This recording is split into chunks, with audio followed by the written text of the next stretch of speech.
think that my permanent audio setting for what genre the podcast is avant-garde. Is it? When I export the audio, yeah. Wow. I have a lot. I don't know if people notice, as I noticed we've switched camera views. I don't know if people notice, but I, Omega, have a lot of fun with metadata. I did not realize. I encourage you to check out, if you are a patron or if you're interested in patronage, to check out the audio downloads I do for stuff. Because, yes, I do. Audacity lets me set the metadata tags, and yes, I do have fun with those. Holy Genres, shit. dates, albums, etc. Holy shit.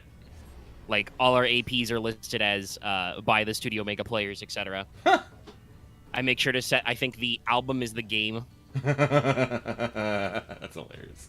So, yeah, no, there's lots of little stuff that I don't know if anybody appreciates, but it brings me immense joy. But here we are. We're doing What's Up. It's What's Up 200, actually. Oh, shit, really? Yeah, it's right there in the thumbnail. I don't count. I thought about putting it in giant letters, but the thumbnail is already huge because of resolution, so I was like, do I really want to make really, really giant 200s? But there's an exclamation point, and we're wearing sunglasses. I thought that was for Not other dark or reasons. anything. Well, there's also for other reasons, but it also looks cool. True enough. Anyway, speaking of our lovely patrons who can listen to the audio with the funny metadata tags, this episode is brought to you by our patrons like Adam DeHarp, Arcade10, XDoG, Carlos, Dragon, Ferris, Jeremy Vasquez, Just the Fade, Jonathan Sandoval, Legendary Boss, Darlene Kessler, Richard Raptor, Rise of Kenji, Rogue Robin, Shrevor, Sean Pryor, some guy named Bob, 723, and Van the Crow. If you like what we do on Season 4, consider joining us on Patreon. Get access to that audio. Yeah. Yeah. And if you get access to that audio, you can hear Lucky and I, mostly Lucky, ramble about stream of consciousness. But I'm going to be real. I think this episode is going to be like that in general, because I was just thinking to myself moments ago. I was like, did I write down any specific notes for topics? No, I did not. I didn't either, but that's how We're Lucky just usually do. freeballing. Okay, you are playing 14 currently, and we'll continue to do stuff and things. As I am. Yep. I was considering Yakuza Kiwami 2, but I'm literally in the middle of story and stuff, and I'm not sure when there'll be a good time for me to actually go fuck about in that game. So I was like, oh, let me go pick a game I know I can fuck about in. And yeah, fortunately, that was 14. Or fortunately, depending on your flavor. Who knows? I think people like the 14 episodes. I hope so. It lends itself well to, as you said, the just, doing stuff and things, walking around. Mm-hmm. But, oh boy, where to begin? There actually has been a couple of things that happened over the week. One very big thing that happened just last night. Yeah. It's in the thumbnail, guys. So Aniplex held their big old online fest. It was very nice. Yeah, they had a well-produced event with, on-stage band. I guess you'd call it special effects. Thank you, Carlos, instance, for for reading the, money. Yes. If I get We appreciate your super chats. Let's see. How much is my dual pack of burritos? I'll figure that out later. But they did technically, I think we would say they had stage effects because, at least for, they had lights and stuff, and for the announcement of the Mashal anime, they had a, styrofoam door for a guy to bust through. It was hilarious. Yeah. No, I think there was a fair amount of production value in it. It was actually interesting. They knew they were going to a global audience. They had Sally Amaki on there, who is an idol, I was an idol singer and voice actress who actually grew up in America, grew up in Los Angeles, and went over to Japan to try and make her life as a voice actress. I actually found it very, very interesting, honestly. For Tomo-chan as a Girl, an anime that'll be coming out. Is it next year or I fall? think most of these things was for. It was either like this fall or like next year's year. titles. It was mostly There were a couple that were for the fall. Like there was a new Bleach trailer, and that's October. Yeah.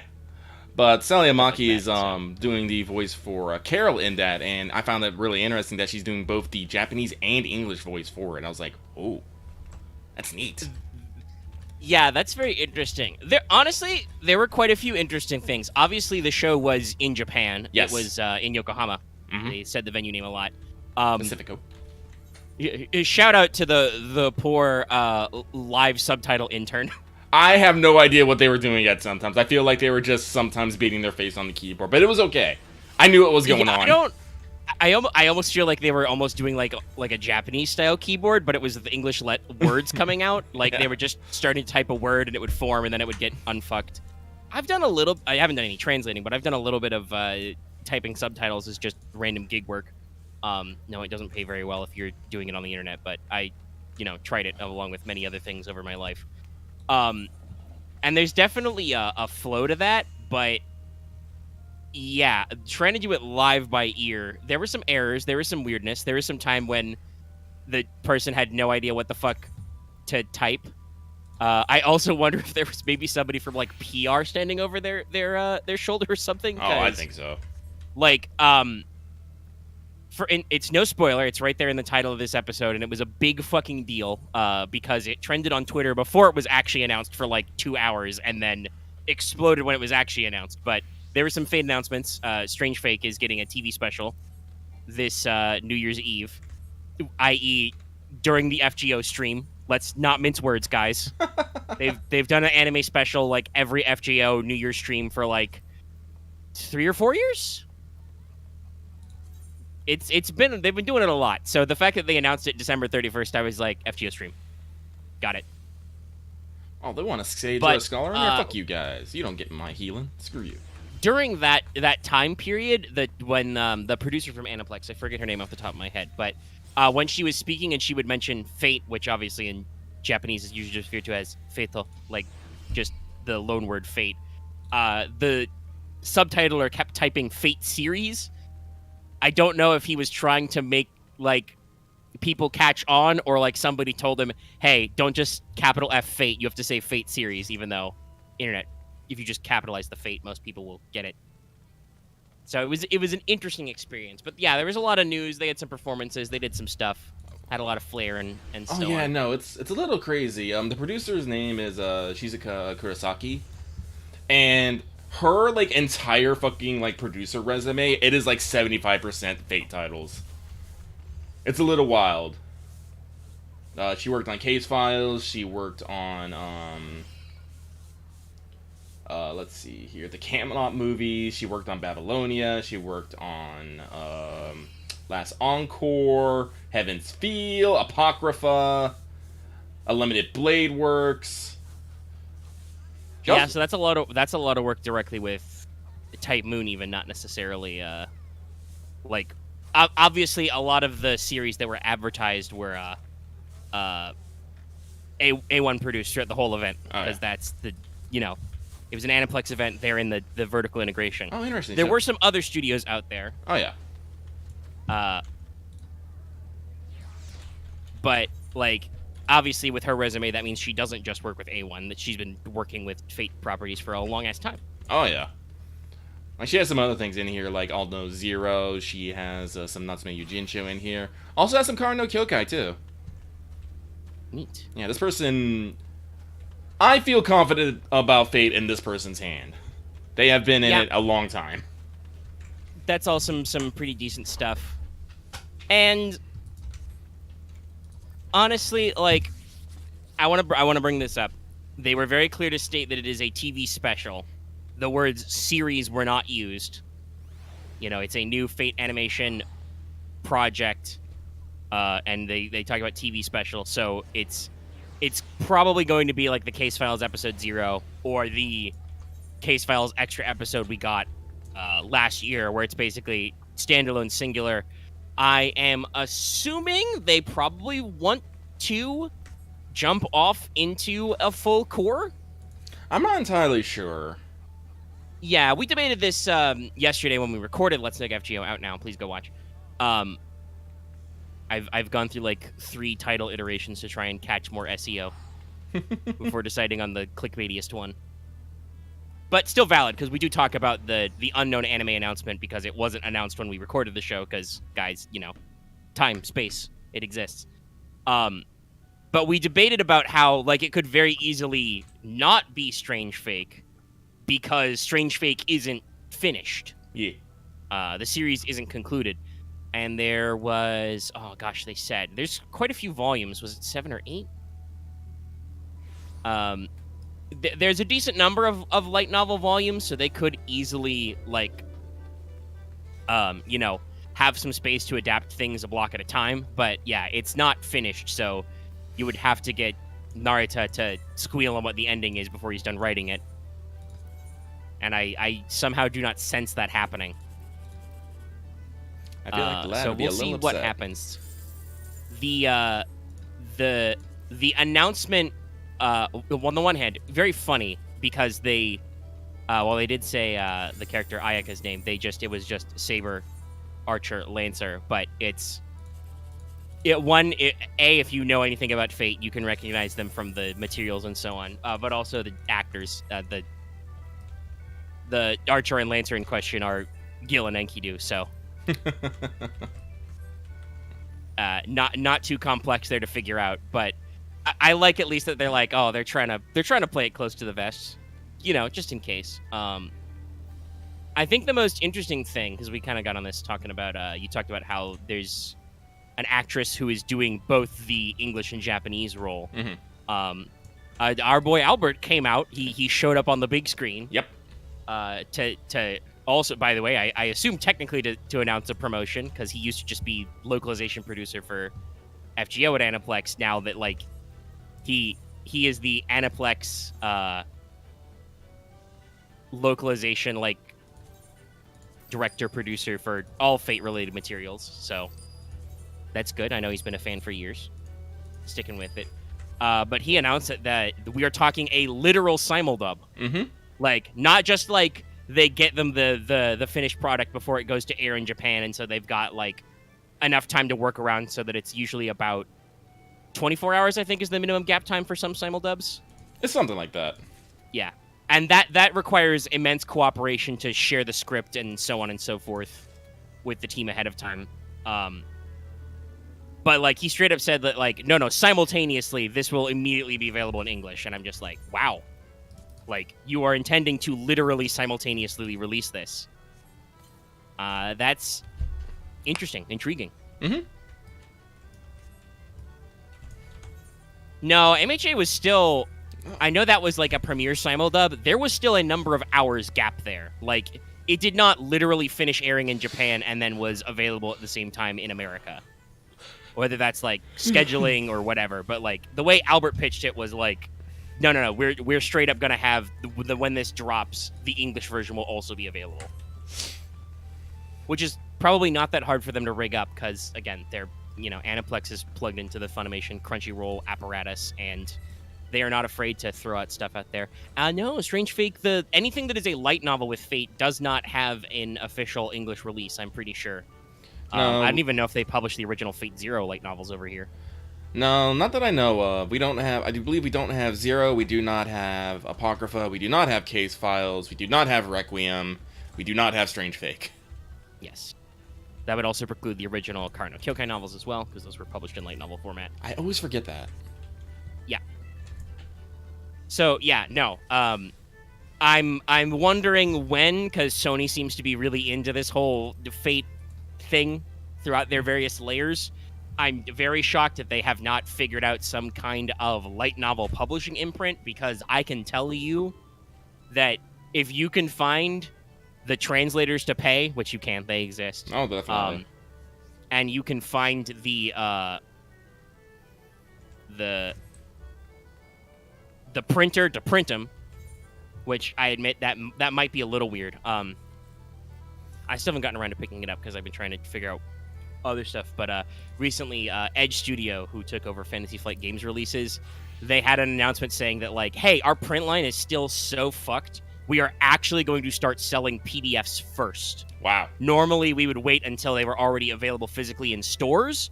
No, we are straight up not, and I think they actually said that they are offering the next L5R supplement digitally first, and hopefully the Space Opera Genesis book, the Twilight Imperium one, as well, shortly, hopefully. Like, the printing is not necessarily, physical media is not necessarily in a good way, so I can understand them having that issue. But if they can lock that up, that's just free money. Like, that's free profit. They just have to announce where you can purchase these items, or I don't know, just start throwing them in Barnes and Nobles. From what I understand, there's a shitload of manga stuff and so on, light novels in Barnes and Noble these days. Oh yeah, there's a fuck ton. It's like one of their biggest. It's like literally one of the biggest sections in the store now. Yeah, so like, just throw up a big boy Fate display, put your cardboard poster of Saber on it, and print money. It would be so easy. So I assume it has to be like a logistical thing, right? Like, Sony is just not set up to license printers for print material in English. But if they can figure that out through Aniplex of America or whoever, that would be a phenomenal sale, because there'd be a lot of stuff to go on. And I have to guess that they've got to be looking at it, because I do feel like light novels are kind of blowing up, but we'll see. But that was just one slice of the news. There's a couple of other ones. I would say the Nier anime is probably the biggest one that I've seen, just that I've seen Nier trending a lot as well on Twitter. Oh yeah, no, Nier's a big deal. Yeah. I mean, Nier Automata is such a big deal, like, it's literally coming to the fucking Switch this year. Like, soon, actually, I think, you know. So, yeah, that's a big deal. It went down roughly as you predicted. Yoko Taro did indeed appear in the form of a talking head and yell cryptically. I know I how think he's he did about. at least mention music. Mm-hmm. But yeah, the animation for the Nier anime adaptation looks beautiful. Mm-hmm. Like, I forgot it was A1 for a second. I thought it was Mappa, because they're using a very shade-heavy style that I'm not used to seeing in A1. I'll say. Yeah, they're, and I believe the director even said this in the little interview bits. They were very heavily inspired by the way the in-game cinematics looked, and were trying very hard to replicate that effect and that cinematography. Mm-hmm. So they went very much for that, like heavy shading, heavy lines, lots of precise work. Also, I noticed a couple of times really seamless transitions between 2D and 3D models. Yes. Like there were some pans that were clearly like, okay, I can tell this is a 3D model, but like it was just such a seamless flip for like a camera motion or an animation trick, and I'm like, damn, this looks good. Like I think the only thing that looks out of place is the stupid mecha jet suits, but those looked out of place in Nier Automata. They were weird, probably deliberately, knowing Yoko Taro. They're so like huge and clunky, and then the androids are obviously, you know, so humanoid. But yeah, they had some decent work. They talked to the actors. They talked to the director. Yoko Taro was there. There was some discussion about how exactly the story will play out. The as you might expect from an anime team dedicated to like an anime adaptation of something that's like really well known and well selling, they wanted to play it pretty close to the source material. Yoko Taro is like, fuck it, start from scratch. So we'll see how that exactly turns out. The main thing is that, like, the way Nier Automata is made, you can't do a straight adaptation. At the very least, you have to make a design decision to pick an ending. Mm-hmm. Because there's a lot of endings. Most of them are jokes, but there's still multiple endings, and the story is not universally the same between them. So, you know, you gotta figure it out. I mean, they could, but that would probably be way too tedious. Well, like I said, like they're probably not going for more than 1 or 2 cores, and they want to probably like not draw things out. Yeah. When you think about it, like Nier Automata is actually quite a short story. Yeah, most of your playtime is in. There are side quests to do, and then there's, you know, on foot exploration to do, but the story beats are pretty compact.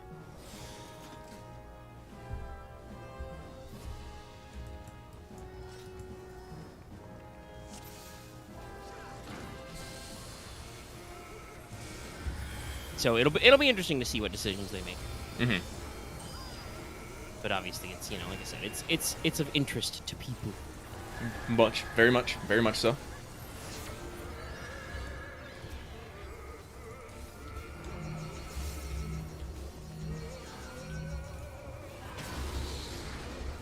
I forgot how to do everything here. Holy shit, me.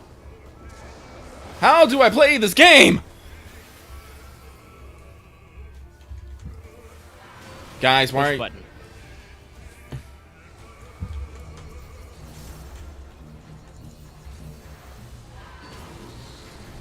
See, when we did a boss on stream, I was like, hold on, okay, anything I need to know before we get started?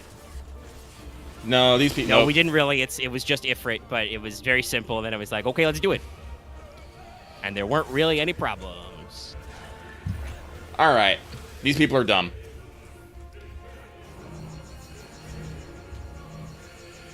He dies, he dies. It's kind of that going on right now.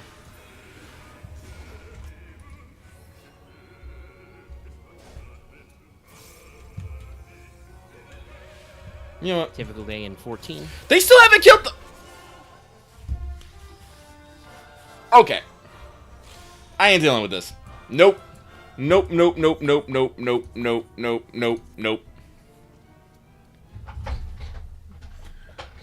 Like, I'm kind of I'm not that great a healer. If people are competent, I can keep things up, but I'm just like, if people are just gonna be like, blah, and I have to run at them and trying to heal them, I'm gonna burn myself. No. No.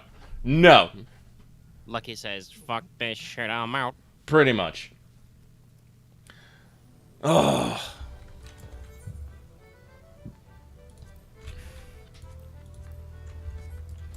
Alright, but enough of that for now. I'm gonna go, you know, beat on things with a sword. What were we talking about? Oh yeah, Nier. Yeah. And Anime Fest in general. Yeah, no. I am hoping that... I don't think they actually mentioned it, like, with all the visual and stuff, but I am hoping that Keiichi Okabe is working on the soundtrack again, because while I do believe that they're probably going to use a lot of, you know, just the original music from Nier, I wouldn't mind if they come up with, like, a couple new things. And then Yoko Taro can get mad about that again, because I love Salty Yoko Taro. They did at least play snippets from the OST. Yeah, I heard some Weight of the World in there. In the actual whatchamacallit announcement, so. But no, like, I was actually like I wasn't that sure how much I'd actually enjoy the Aniplex Online Fest. I kind of just tuned into it because I was like, oh, maybe I'll just see if anything's cool and stuff. And I watched. I was like, oh no, I'm actually enjoying this experience. Yeah. Like I said, the two MCs were pretty good. One was, as I said, Saliamaki. I do not know who the other one was, and I feel very bad for it. Very bad. But he was a cool dude too. Now they had like live music performances because they had Riona. They had I'm not entirely how to pronounce it, but it's Halca. I want to say Halsa. That would probably be my guess, but. And then it was, oh god, he has like a full name. It's like Masa.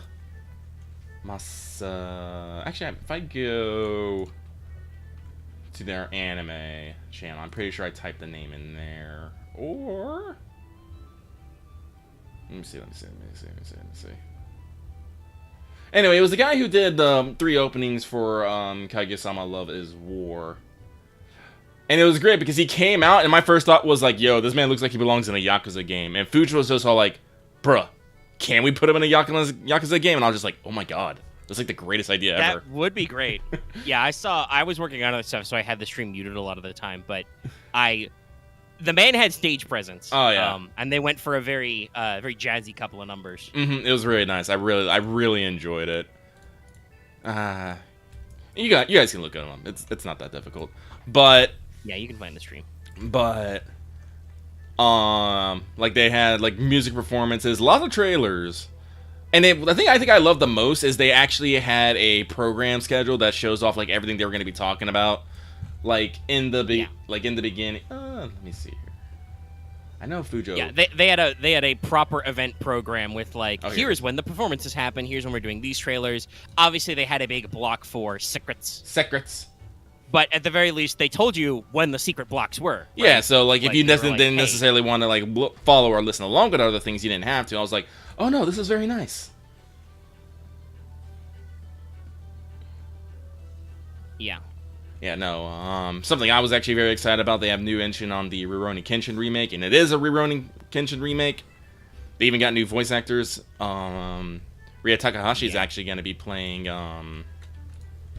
God, I can't remember her fucking name now.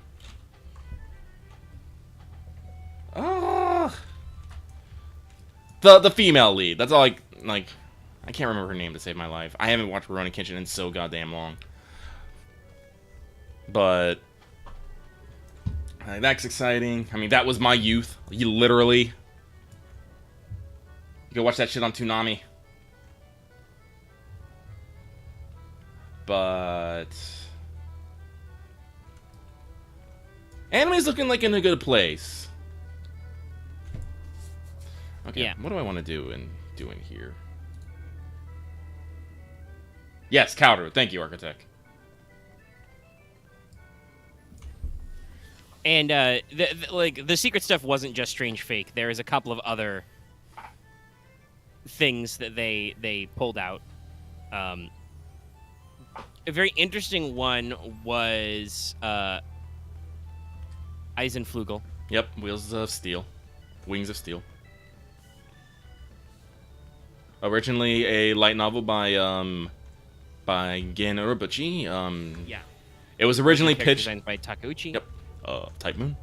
Apparently, it was planned to be a movie a long time ago, but something happened and it got shelved. And then they were able to bring it back. Yeah. I think the way it was in the little, like, intro letter they had, which, again, talking about everything was, like, simultaneously translated. Like, if there was a text box, it was in Japanese and English. Even Albert, like, he came out and spoke in... Well, he didn't come out, but his video played speaking in English, and then it had Japanese subtitles. So, like, there was a lot of bilingual effort in this. Yes. But in the text box, he talked about how it was associated with the company Nitro Plus, and the way that letter was phrased was like the company is no longer around in its original form. So maybe that's what killed the movie. But yeah, so there were light novel adaptations, and now it is actually getting an animated movie, and it seems like a passion project kind of a thing. Oh yeah. But you know, it's the original story is Gen Urobuchi. Takeuchi did the original character designs. They've got Yuki Kajira for the soundtrack. It's very nice. Yeah. Apparently, it's a story about a jet racing a dragon or something like that. I'm not entirely sure. Yeah. The summary is something like dragons rule the skies, but humanity looks up and is like, someday we will be the sky. It'll be And too so, cool. I don't know, they build jet planes or something. I don't know. We'll figure it out. It's probably going to be pretty good.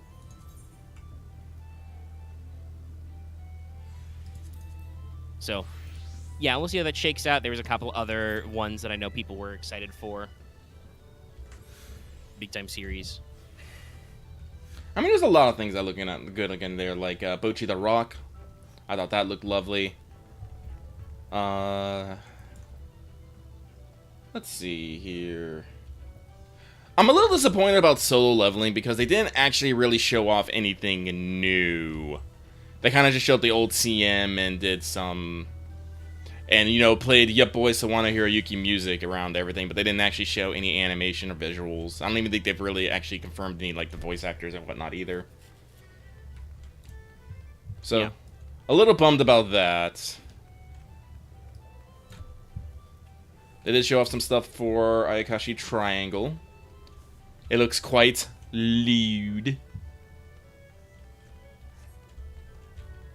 Masho, Magic and Muscles getting an animation. That looks like it's going to be some fun, I think. Yeah. Let's see. Saint Cecilia and Pastor Lawrence.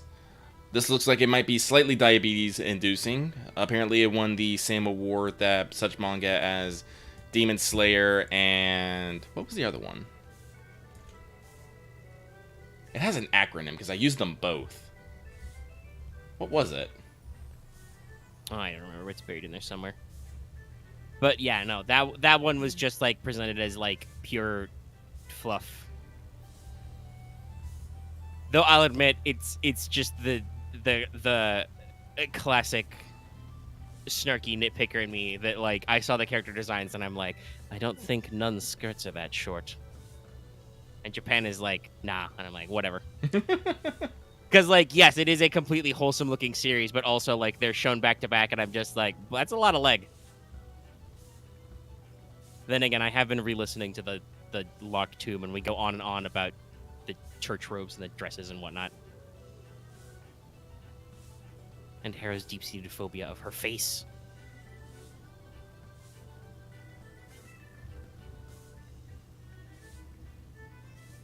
Sorry, rolling my bones. But yeah, there's a lot of anime stuff coming. Some of it will be worth tracking. I still don't know if I'm like, because I don't usually watch anime like week to week anymore. So I don't know if I've just transitioned fully to binge watching.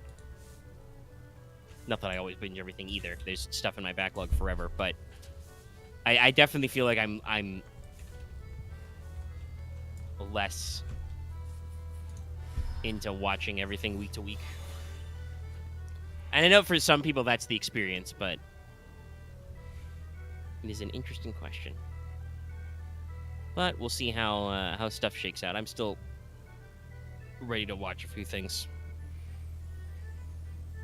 I think once we get done recording here, I'm probably actually going to sit down and try and catch up on some things I have not been caught up on. Mm-hmm. It's like I have not been watching as much anime as I used to.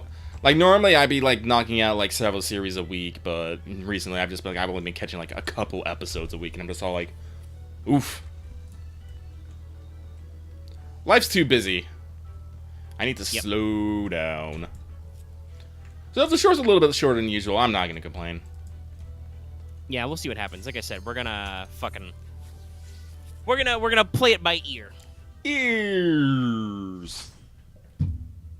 So, I don't know for sure, though I do know that the show was not set up for a little bit, but did you finish listening to Note of the Ninth? Yes, I did. I actually finished it like not even an hour before we fucking got started.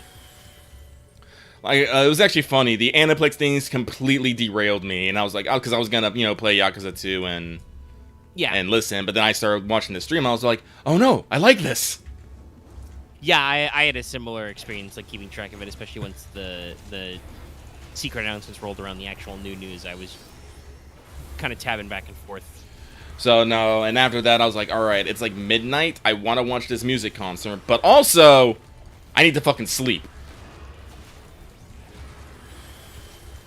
Ha! I'm kicking the fucking ass out of all this shit. I'm taking aggro from the tank. Good job, man. I'm gonna keep doing it, because I'm an asshole.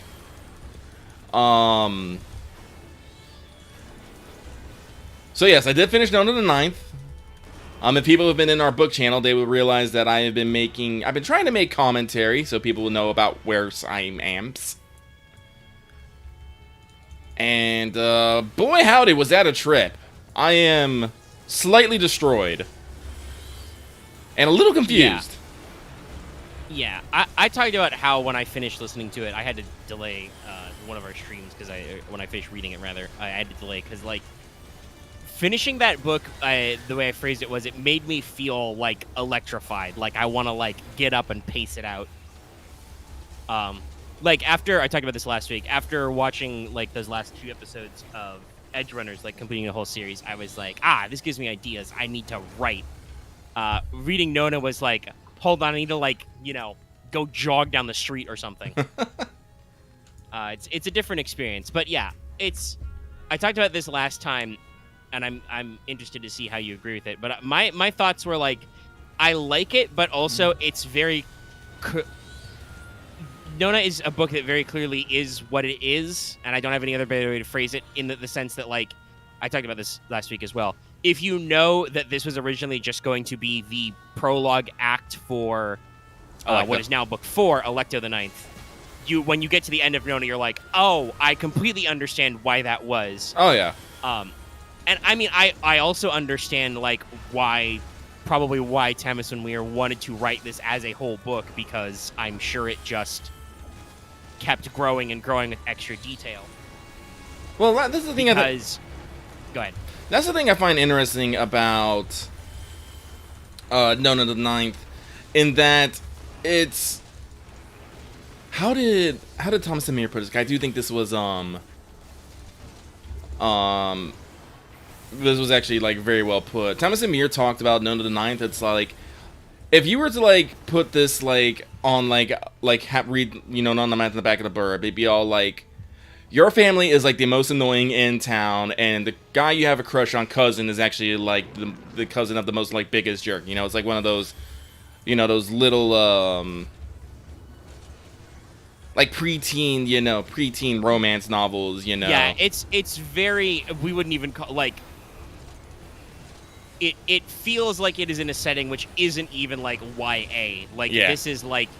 I talked about it like it was a Disney Channel original TV series. I think that's a really good. Everything is kind of clean and the stakes are low, except the stakes are not low and nothing is clean. Yeah, no, but that's the story. But and everyone else is living through a dystopian apocalypse, and it's just like, oh, and I can kind of understand how it kind of I'm pretty sure this got away from Thomas and Mir a little bit as she was writing it. Yeah. For this reason, because it's a very interesting fucking juxtaposition of Nona, who literally loves her life. Yep. Trying to carve out a place for herself in this fucking I'm gonna call it an apocalypse, because boy howdy, shit is fucked. I mean, it pretty much is. By the way, we should throw up the blanket warning. At some point, we're probably going to transition to spoilers here. Yeah. If you care about the series and are not caught up, go take a pause until you finish reading or listening. And I definitely need to at some point pick up the audiobook, if only just so I can hear how Moira Quirk reads the line, "Get in line, thou big slut." It's pretty good. I bet. I've only just started actually getting around to listening to the audiobook version of Harrow, and I can tell that Quirk did some pre-reading, because the way she handles the second-person stuff is very telling to an audiobook listener. But yeah, no. So I'm just there's still some choice lines here. But yeah, it is an apocalypse. If you know what I mean when I say it, the blue thing in the sky is one of the resurrection beasts. It's Varun. Yeah, and just chilling up there for reasons. Irradiating everything. Yeah, making necromancers go a little loopy, a little melty. Poor Judith. But there's this whole process we've got to get through, and everything is so complicated. Obviously, the locals are outside of the Empire of the Nine Houses, so they have their own way. They throw the phrase zombie around a lot in technically an incorrect way. Listen, there's a lot of incorrectness about this. Yes. But there's so much complexity, and it's so funny. And obviously you can tell the tone from the way that because they were preview chapters and dramatis personae and stuff, you can tell right away that the way Nona looks at the world is different than how other people work. Straight up, it starts with obviously they're going through this deep-seated fucking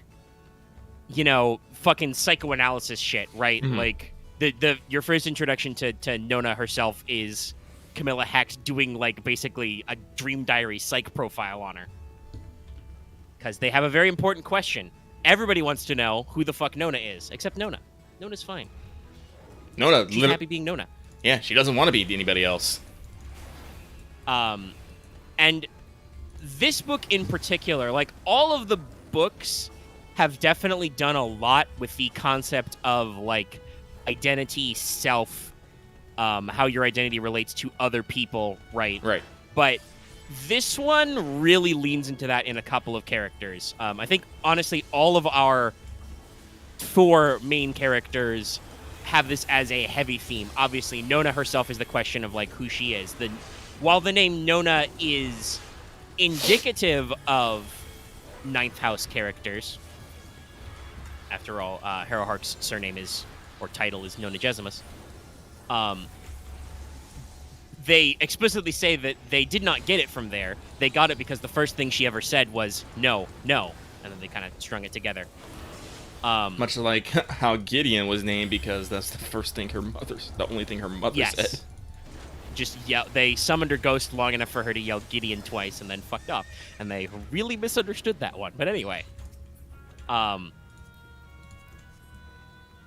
you know, there's a lot of that. But also, you know, like I said, we're going to dive into spoiler territory. Camilla has this thing where she is now a timeshare for Palamedes. So, like, they're constantly switching back and forth, and oh my god, those early chapters, there's some really heartrending, painful shit in this book. Oh, like, yeah. The fact that Cam and Palamedes can't talk, right? Oh, yeah. Like, because they share the same body, and when one of them is online, the other is inactive. This was kind of established with Gideon Original Recipe in the previous book. So they don't get to speak to each other. The only way they can do that is like recording messages for each other and writing letters. And like that's a big deal. This is a I don't ramen know. Sheeta I've shit. talked about this before. Lucky, have you read The Mysterious Study of Dr. Sex? I have not, actually. Okay, I'll link it to you. It is a short story. It is it's set long before the events of the actual books because it's first person from Camilla's point of view when they are 13, and according to the notes in the back of the paperback version of Gideon the Ninth, they are 20 in that book. So this is a serious prequel, but like it's from her point of view, so you really get the feeling of like how close together they are, basically at all times, and that kind of turns the ultimate identity thing where they become a whole new person, like. Not in, like, the way that, like, the normal Lichter process works, the normal lesser Lysis, and, you know, there are certain things that happen with styling their names. For instance, when Ianthe reappears, she styles herself Ianthe Nibirius. Mm-hmm.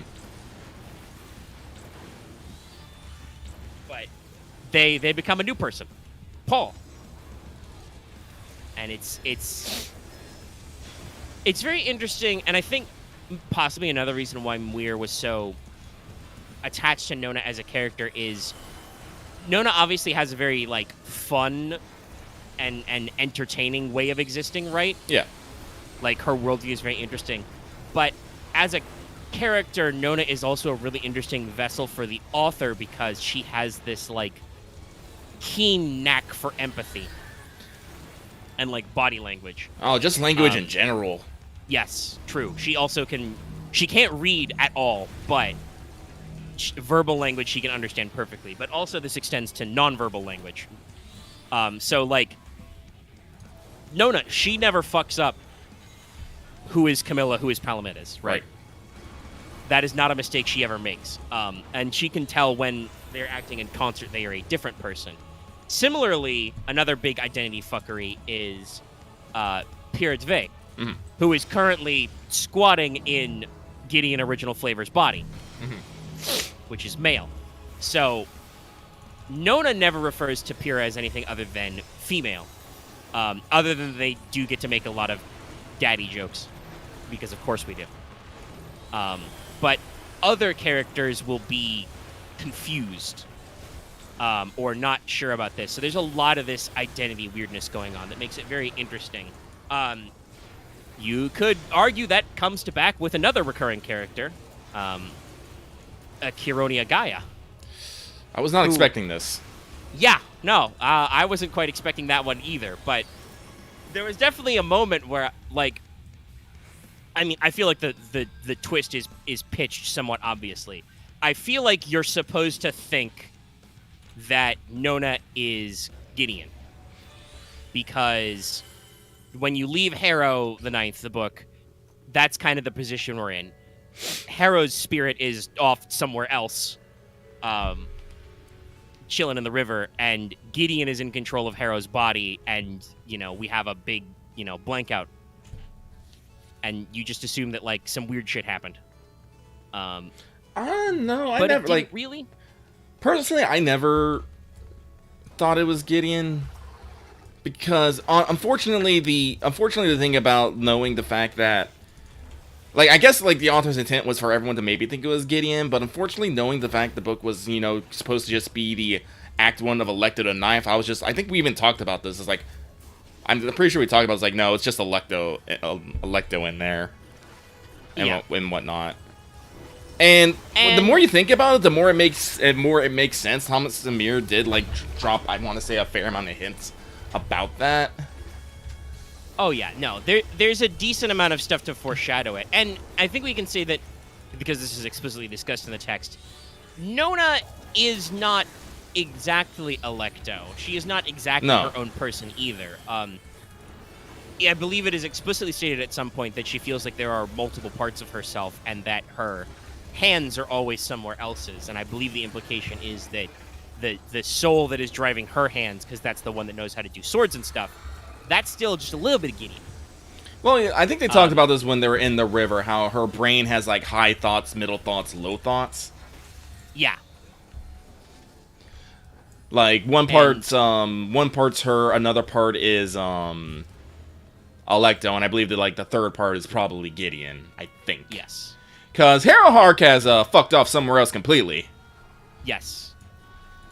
She gets put back in the right spot at the end, in the epilogue. But yeah, and I almost feel like once you realize that, like, even though again I think the name is supposed to be a red herring, it's supposed to be like, oh, you think it's Harrow. The body is obviously clearly Harrow's. We talked about that last time. Yeah.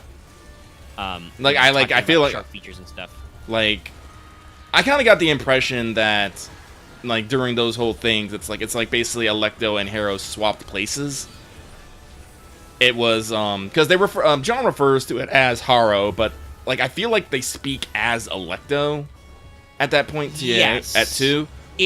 I feel like the John segments, probably the best parts of the book. Oh god, I love. Because like we gotta say, as much as this book is pure setup, it's also like in the A plot in the core Nona chapters, not a lot plot-wise happens for most of it. No, there's a lot of and honestly that's part of, I think, the vibe. Like, a lot of the characters' problem is that stuff isn't happening. They're trying really hard to like figure out solutions and do stuff, but it's not going anywhere until you know, Ianthe decides to crash the party with a couple of corpses, as Ianthe does the fucking get.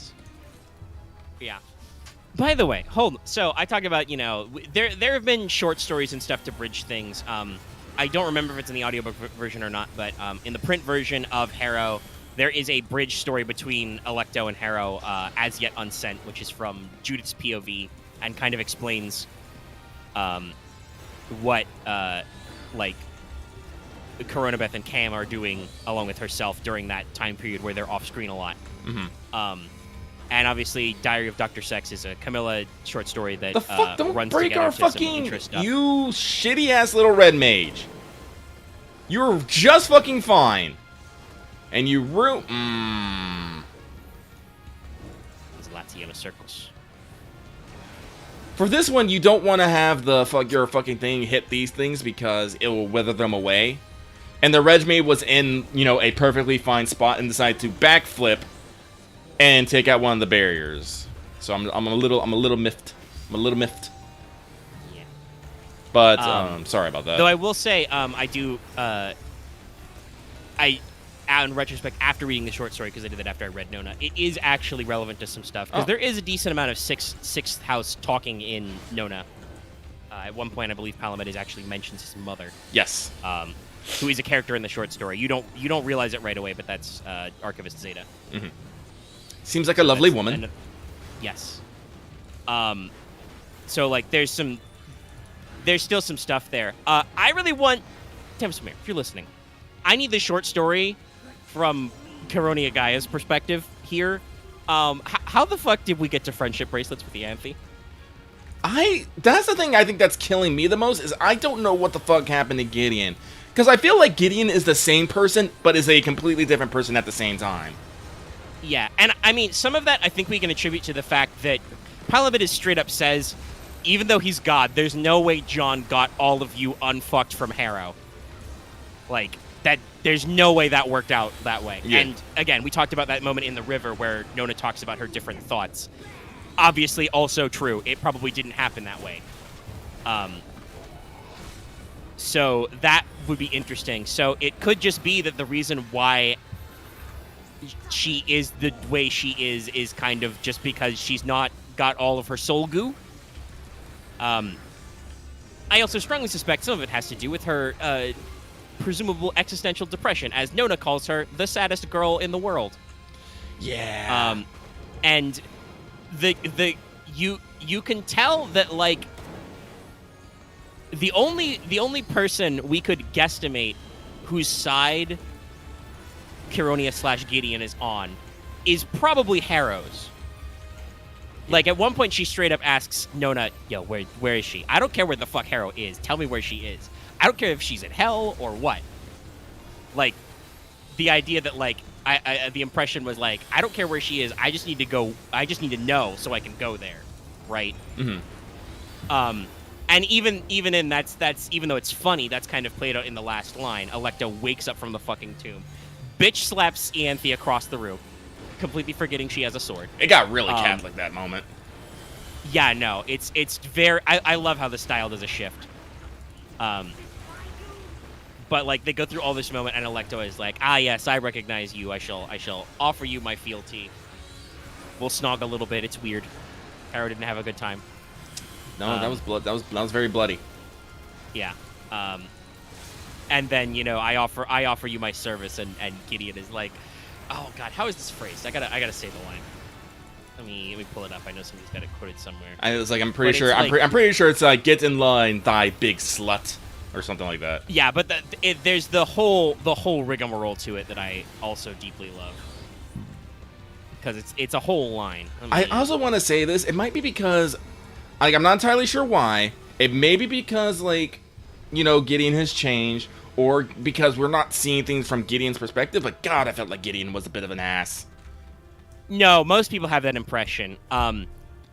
Because here's the thing. I have just finished listening to Gideon the Ninth again. Like, I finished the audiobook, like, yesterday. Mm-hmm.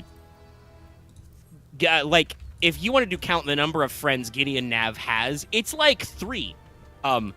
It goes Harrow. That's a love-hate relationship, though. Yes, it's very complex, but, man, the pool scene still lands. But, like, that's... Once they get all their baggage out the way, both of them are saying shit like, hey, there's no you without me, you know? Mm-hmm. It's very complex and fraught. But, like, number 2, you know, Camilla Hex. Number 3, Palamedes Sextus. And when, as Kironia, she's reunited with those two people, she doesn't seem to care. No. She doesn't even realize or comment on the fact that Camilla is wearing her aviators, right? Do you know what fucking freaked me the fuck out? What's up? She had a rapier. She understood necromantic theory. Well, that was something that was is implied a couple of times. For instance, the second person narration in Harrow is very technical, Oh, I guess like with that's all true. the anatomy. So I feel like that could just be the lictoral process. Like she is just absorbing Harrow's brain goo knowledge of necromancy. She can't do it, but she understands the theory.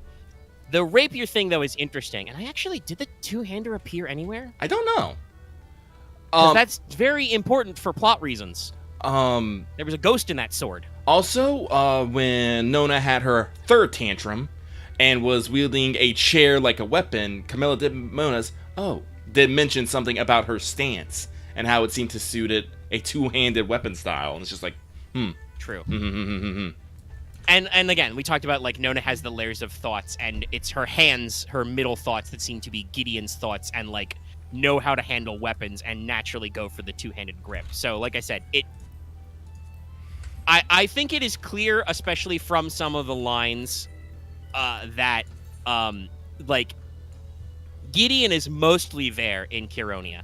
Her interactions with Crux, and of course, Crux has to be a asshole to the very end. oh god, he was such a little fucking shit. I'm surprised he didn't get stabbed earlier.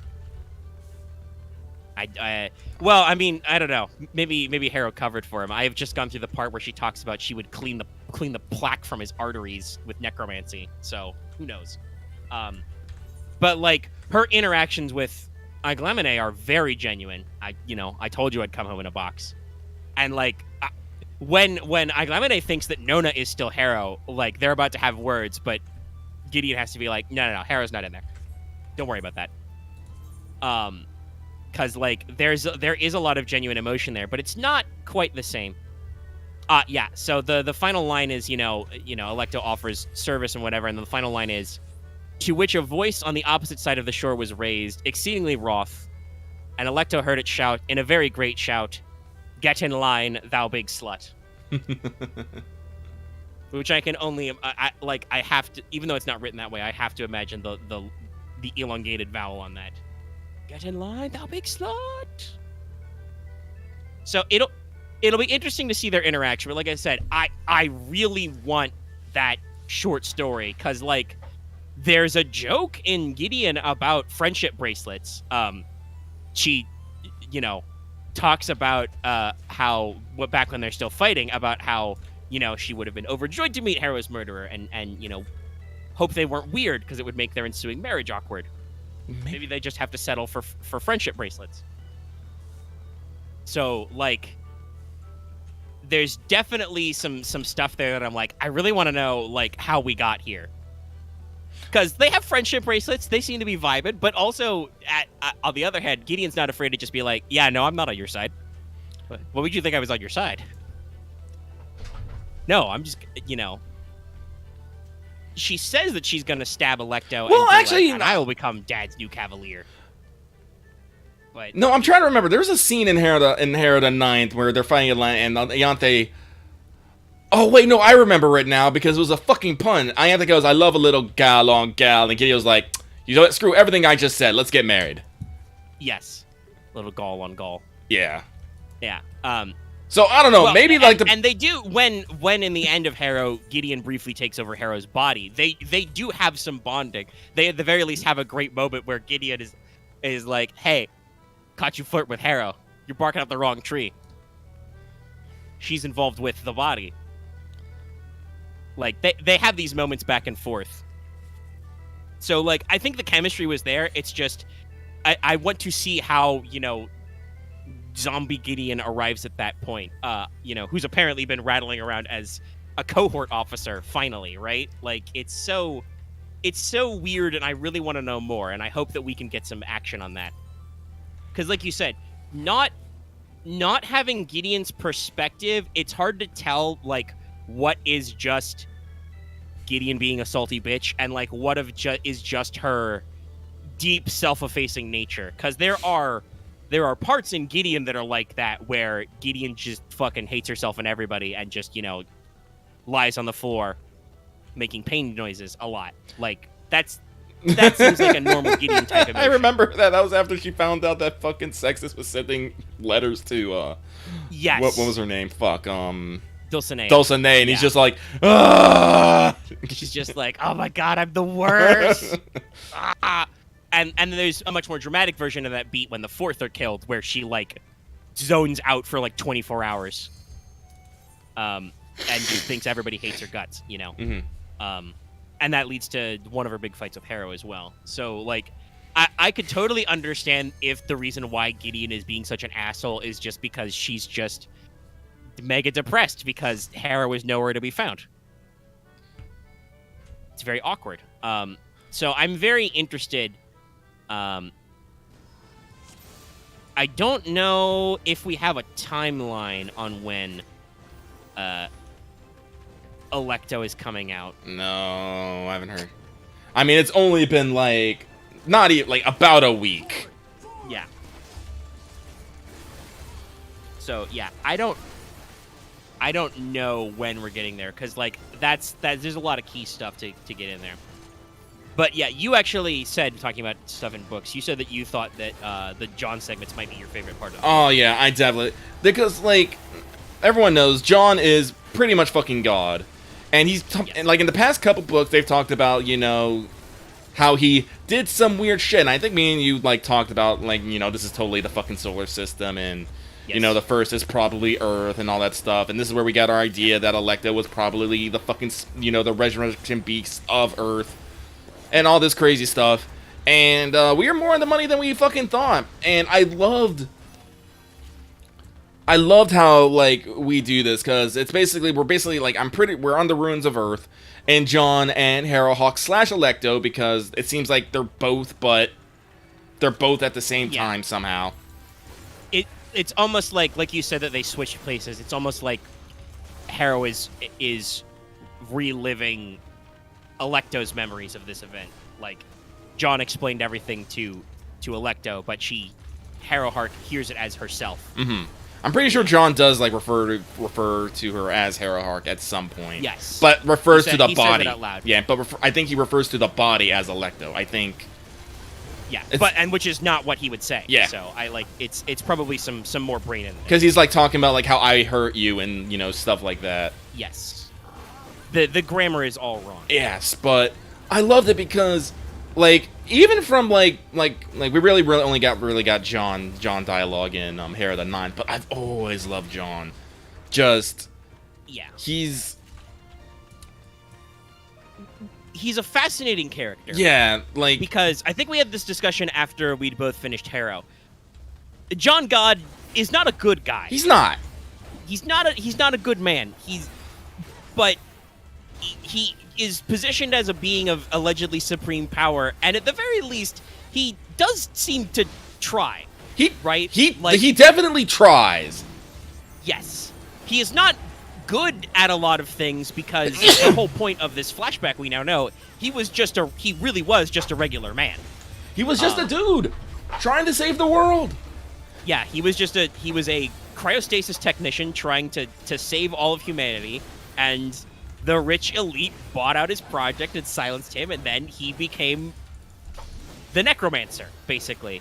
And like, it's so like the actual act of the resurrection is so it's so petty but so understandable at the same time. It's a fucking comedy of errors, really. Like, so much went wrong in such a short amount of time that John literally was just all like, I'm kind of losing it. Yeah, and he ultimately hits the point where he's just like, you know what? No, I'm a big scary necromancer. Fuck you. I can do what I want. And I know a lot of people be all like I never understood that mindset of everyone at all times has to be this absolute bastion of will and restraint and stuff. And I'm all like, God, you're fucking human people. At some point, you're literally going to fucking snap. And that's what I feel like happened with John. He was trying to do his best. He was trying to do the right thing. He was trying to save the fucking world, but everything just kept going fucking wrong. Yeah, the cow thing, caused me such deep existential pain. Like, do you know cows like to watch the sunsets? It's just like, God, you guys really won't leave that fucking alone. You guys, I want you to leave that alone. Like, you literally don't care about these cows' lives until you can use it to nettle somebody. They were fucking. Yeah. They literally said they were fucking beef cattle. Yeah. So guess what? They were just getting fattened up to eat anyway. But no, because you decided to make a giant fucking perimeter wall using fucking cow carcasses, all of a sudden that's bad. Like, you little shits. Yeah. Also, I want to ask, because it took me a little.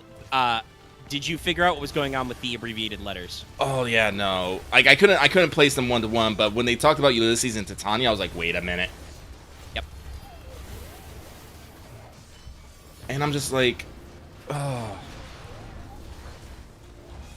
Oh, hang on, someone's got being a shit, so I'm just gonna fucking leave them. Leave them. Yep. Also, to clarify, no, John's name was always John. Yes. He became God later. He received the power of necromancy from the earth. Mm-hmm. And it became a thing. People are probably shit-talking me in that party, but I don't give a fuck. Yep. And I think the interesting thing is, and you can see some of the, once you start placing the letters, you can see some of the comparisons. I think the really interesting thing was, because they didn't use her initial for a while, the woman referred to as the nun. Yeah, I thought this was very interesting. That's the 8th Cavalier. Is it? Christabel Oct, yeah. Oh, okay. And I'm like, that makes perfect sense, because A, that was the soul thing, but also, like, the religious angle, given the way the 8th is. Like, I mean, John even says this to Augustine in Harrow, but in book 2, but you can tell that they're not quite the same people Oh, they're definitely post-resurrection. I think it wasn't just that. It's also, they've been alive for who knows how fucking long.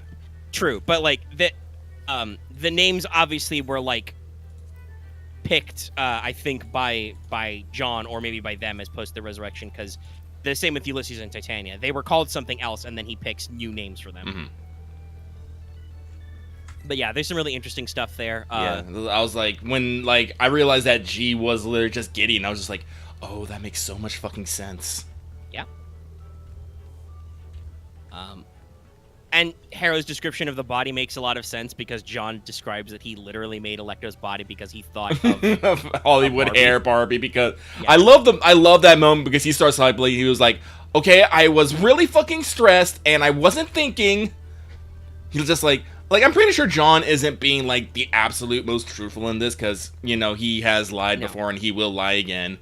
But like, oh, and I think it's one point that whoever the POV character is asks him about something and he's like, you're right, I said that differently earlier. Functionally it doesn't matter.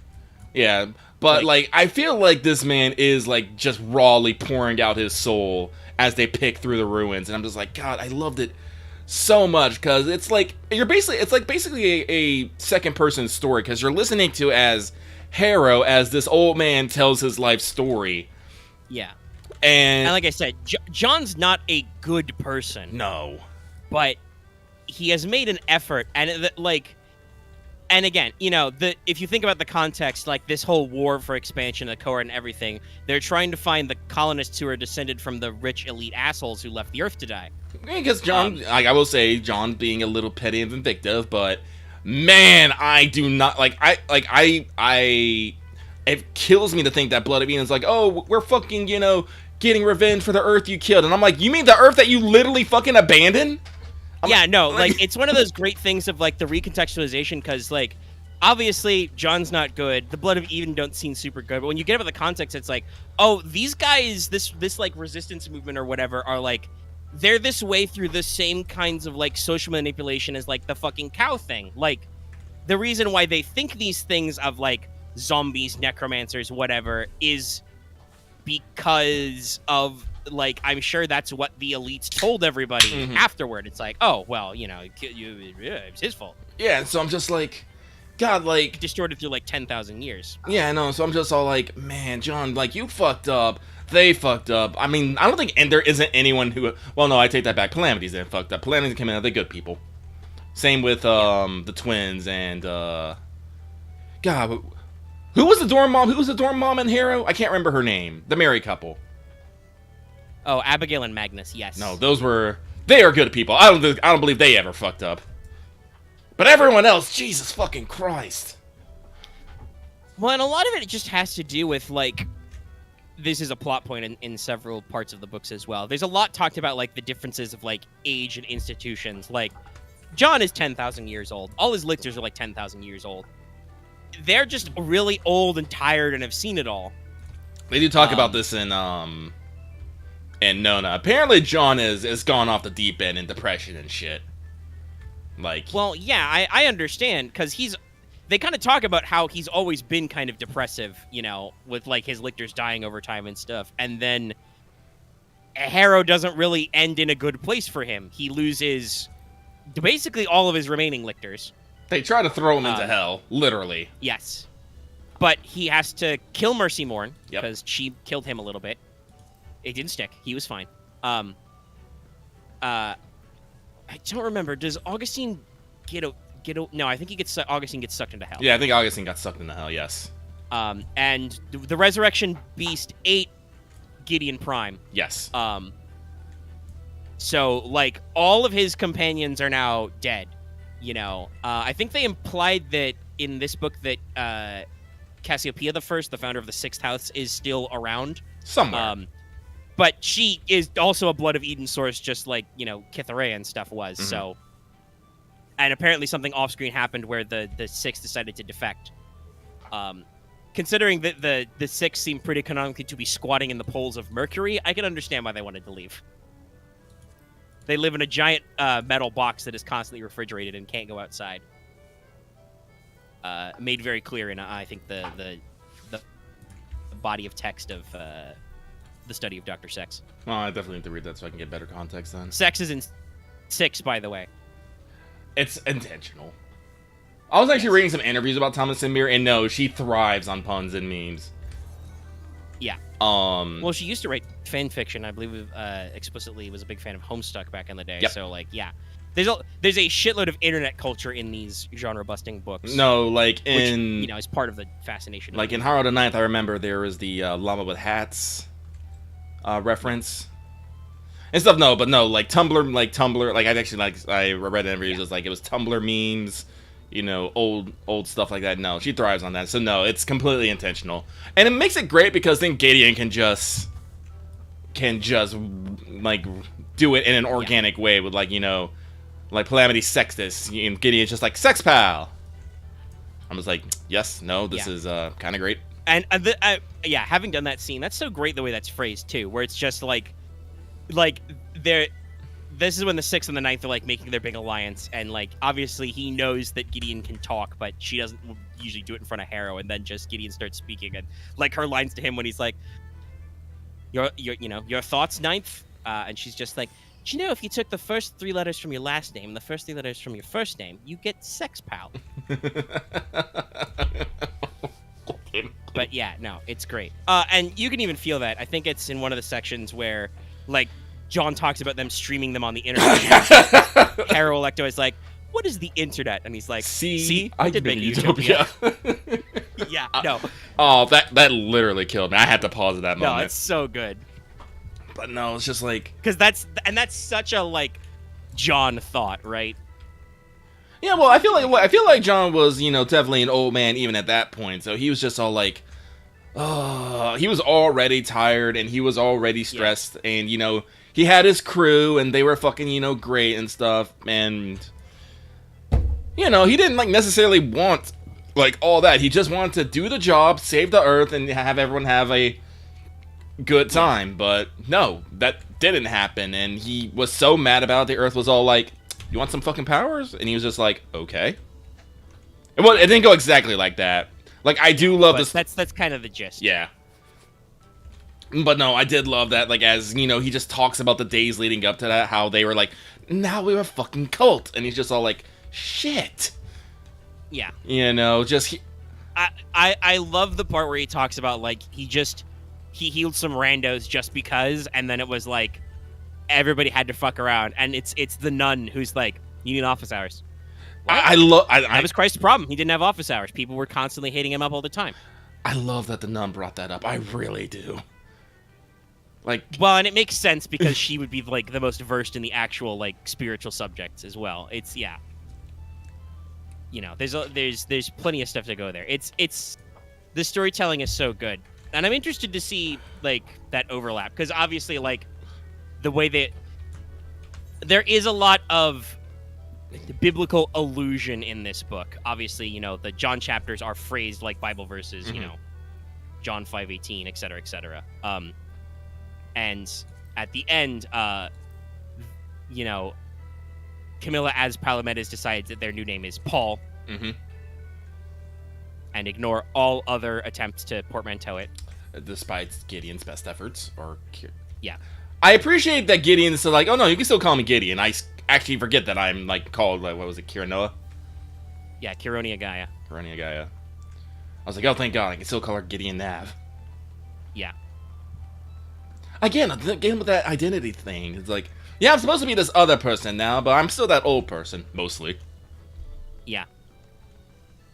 But poor Nona. Oh, and she even phrases it as just like, you know, "Oh, I'm Kironia Gaia, and I'm mega dead." Well, she has a lot of appellations that she put on this, but she does end it with, "And I'm mega dead." Oh, God. Which is... That just continues the saga, because that's her line in Harrow the Ninth, which is, "I'm not fucking dead," I said, which isn't even true. Hello. I'm not dead. I'm dead. God, fucking puns. John really likes them, too. Yeah. Well, clearly it's genetic. It is. Yeah, oh, God. So, just that line is all like, and they're talking about the skeleton army, but then when they bring it up for the second time, they're like, "And we weren't even joking." I'm just like... Yeah. But the line is, they talk Gideon the Ninth, you're alive, and she's just like, nope, and nope. Prince Caronia Gaia the First. I like, by the way, again, talking about the I believe in an interview, Tamis Amir used the phrase gender fuckery. The line is Prince Caronia Gaia the First, Yes. even though both of those names are feminine. Her Divine Highness, First Lieutenant of the Cohort, Emperor's Lifeguards. She even expurgates this, by the way. It's non-auxiliary honorary title, but who cares? Heir to the Emperor Divine, First of the Tower Princes, and I'm mega dead.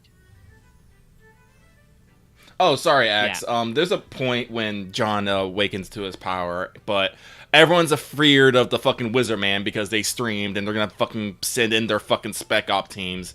So he basically uses his power to grab a couple herd of cattle and use their bones, meat, and viscera to erect a giant perimeter wall. Yeah. It's very gross. John thinks it's gross. He debates using like the faithful he has, but because he can probably revive them. But he's like, but that would just make people think I'm weirder, right? And it doesn't even work because they still fucking sass him about the cows. Do you know that cows have social structures? God, do you know cows like to watch the sunset? Do you know that cows remember faces? And it's just like, oh my god. My alternatives were like, snuff out the lives of dozens of SWAT dudes or use human corpses. What the fuck do you want from me? Well, again, it was part of a smear campaign. Yeah. It's all about his public image because at this point, because the thing that happened is basically, I'm pretty sure what it is basically the caps are melting and like climate is being destroyed on Earth. So what they're doing is they're trying to find solutions to basically get everyone on Earth off planet. And John and his team were basically in charge of making a cryogenic system that they can load onto ships and send people off to, what was it? Was it Tau Centauri? Yeah, probably Tau Ceti. Tau Ceti, that's what it was. Thank you. Yeah. That's a relatively close star system that we believe might have a habitable exoplanet on. Yeah, Goldilocks. But, so they're basically experimenting on cadavers and whatnot. And it's like, but unfortunately at some point, the fucking fat cats were like, no, we don't like this. Basically pulled the Fargic funding, funded it into something else, and basically told John and his crew to shut down. But John and the crew were just all like, no, we got this. We can freaking do this. So they kind of dawdled on it, trying to figure out something. This is when John, starts getting powers and starts doing stuff. Yeah. And they're like, if we go public with this, we can start using that as leverage. So this is when they stream it. Yeah. And because they were working on getting the cryogenic system perfect. Yes. Like they're trying to get it down perfectly. They're trying to, work on issues of like maternity and other balance and stuff because they're trying to get a ideal solution where if we can build enough cryopods, we can save everybody. And they get pretty close. 8%. And they need a little bit more funding to get that higher rate. And then the fat cats are like, no, fuck it. Just for us, thanks. Yeah, and so they go on this big launch campaign of trying to get them into, various groups and organizations to get people to see the truth of it, but no one's having none of it. And they don't like that there's this cult forming in, I'm assuming somewhere in the British Isles somewhere. I'm just assuming. I think they mention Melbourne a lot, so I think it might be Australia. True. But though I don't actually know where the team was located. They could have been around. Like, I believe John is supposed to be Australian. Is he? That's the figure because he talks about going to Melbourne as a kid. True. Also, if you're curious, Caronia's name is the Maori translation of Gideon, as in the Gideon Bible. So, I think there's actually, I believe Tamis Weir is originally from New Zealand. That probably makes sense. Maybe they were on New Zealand. I feel like I get the impression they were on an island. I don't know why, but there's a couple of mentions of it, I think. But yeah, no. So they start doing a bunch of things, and when they literally get, when the suits in black come in, they're just like, John just has a panic response. Yeah. But and it's not like the secret elites are completely blameless. At one point, John talks about how he got paid a shitload of money to fake a president. Got a nuke out of it. but that's what I want to say. That's the thing I want to say about X. When people want to turn you into a public enemy, they will basically use any information at their fingertips to do so. Like, it doesn't matter like how many like this is the thing like about humans perception and whatnot. It doesn't matter how many people you have saved. It matters how many people you killed in doing so. Yeah. And yeah, it's a whole big setup, and like I said, it culminates in this like moment of peak frustration where John just says, "Fuck it, I'm God." Yeah, I think people think I'm a scary necromancer. Fine, I'll be a scary necromancer. Fuck you. And like, and again, I understand that this makes John is not a good person, but God, I felt for him so badly there. He's just like, at some point, like there's just a point where everyone's just gonna go like, "Fuck it, I'm done." Yeah, no, it's again, despite the fact that he is referred to, God, the King Undying, and he really does have powers, like even before we go through all the resurrection and stuff, and like he gained extra power from basically doing the literization process with a planet, which is pretty bullshit. Like he can do a lot of amazing stuff, so this goes all the way through that level of like, yeah, he really is very powerful, but he is still just a man. And like, honestly, he usually presents himself that way. Like, again, I'm going through the intro of Harrow, and like, Harrow's all, weeble wobble. Oh God, I am not worthy. Mm-hmm. Puke on floor. Mm-hmm. It's because of the impromptu brain surgery. That's why you shouldn't do that. But like, he's just like, no, I really don't want you to kneel and call me God and stuff. It's fine. Call me teacher, whatever, please. And is fucking around, fucking telling the cohort to just make static noises at Mercy Morn. She hasn't caught it in 10,000 years. Never catches it when I do it. So yeah, there's like, he's just so human, and it's easy to pick apart like why he is not a good person and the ways he could be a better person. But again, so much of it is just so human. It's really fascinating, and like the whole thing of this build-up is pitched as like a tragedy. Like, I don't even think like I don't get the impression that John is like telling this story to be like, so you see, I was right all along. He's just being like, it was so fucked up, I have to tell somebody how we got here, right?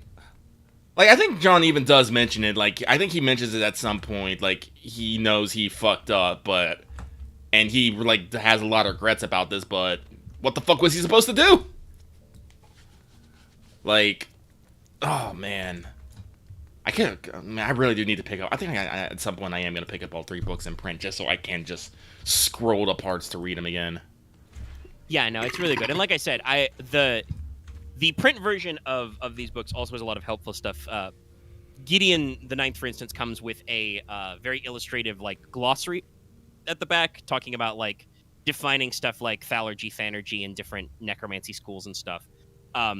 There's a lot of the lovely comments on how Tamsin Muir did the names, which I like. Nibirius.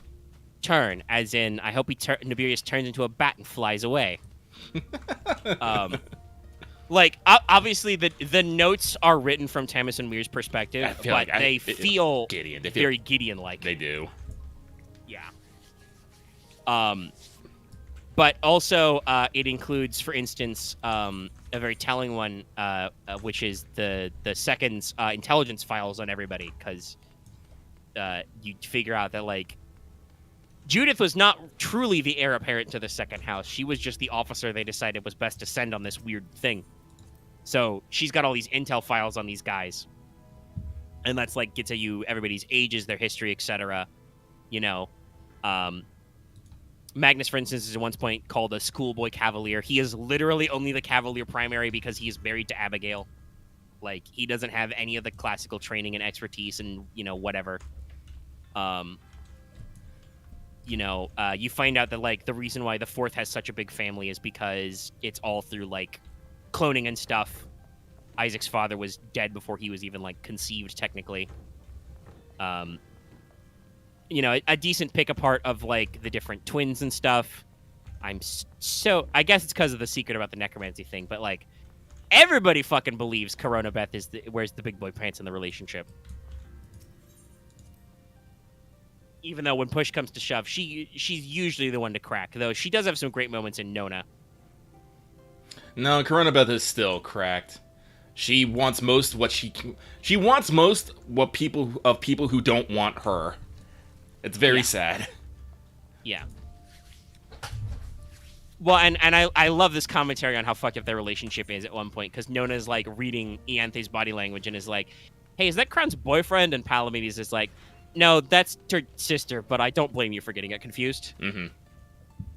Because their relationship is so weird and fucked up and codependent. And strictly speaking, I assume it's just for her own reasons, but strictly speaking, Ianthe probably could have done Lysis with her sister, because it's a plot point at one point in Gideon the Ninth that, you know, Corona spends all her time with the Cavaliers, but she actually like knows how to fight with the sword. She at one point basically impromptu spars with Gideon, and it was gonna be like a real ass fight if Naberius hadn't been standing right there and been like, "Whoa, hold on, you can't do that. It's a bad idea." So like, but at the same time, I can almost guarantee, especially given how that whole like Corona's grand hostage plan is, I hold myself hostage. Mm-hmm.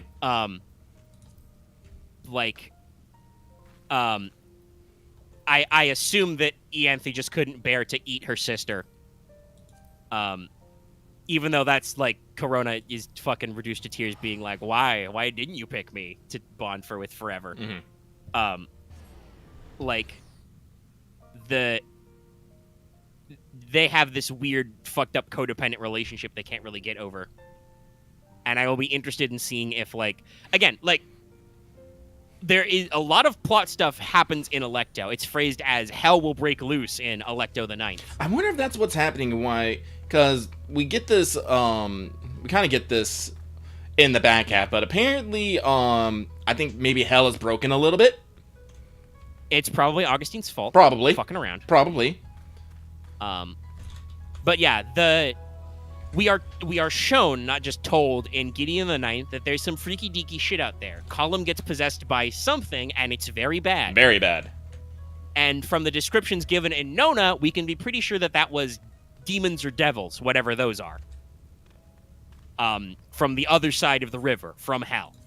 You know, whatever sweet afterlife there is. So, yeah, shit's a little fucked. I mean, Nona ends with Alecto just straight up shanking John in the back because he's way too much of a sad sack to care.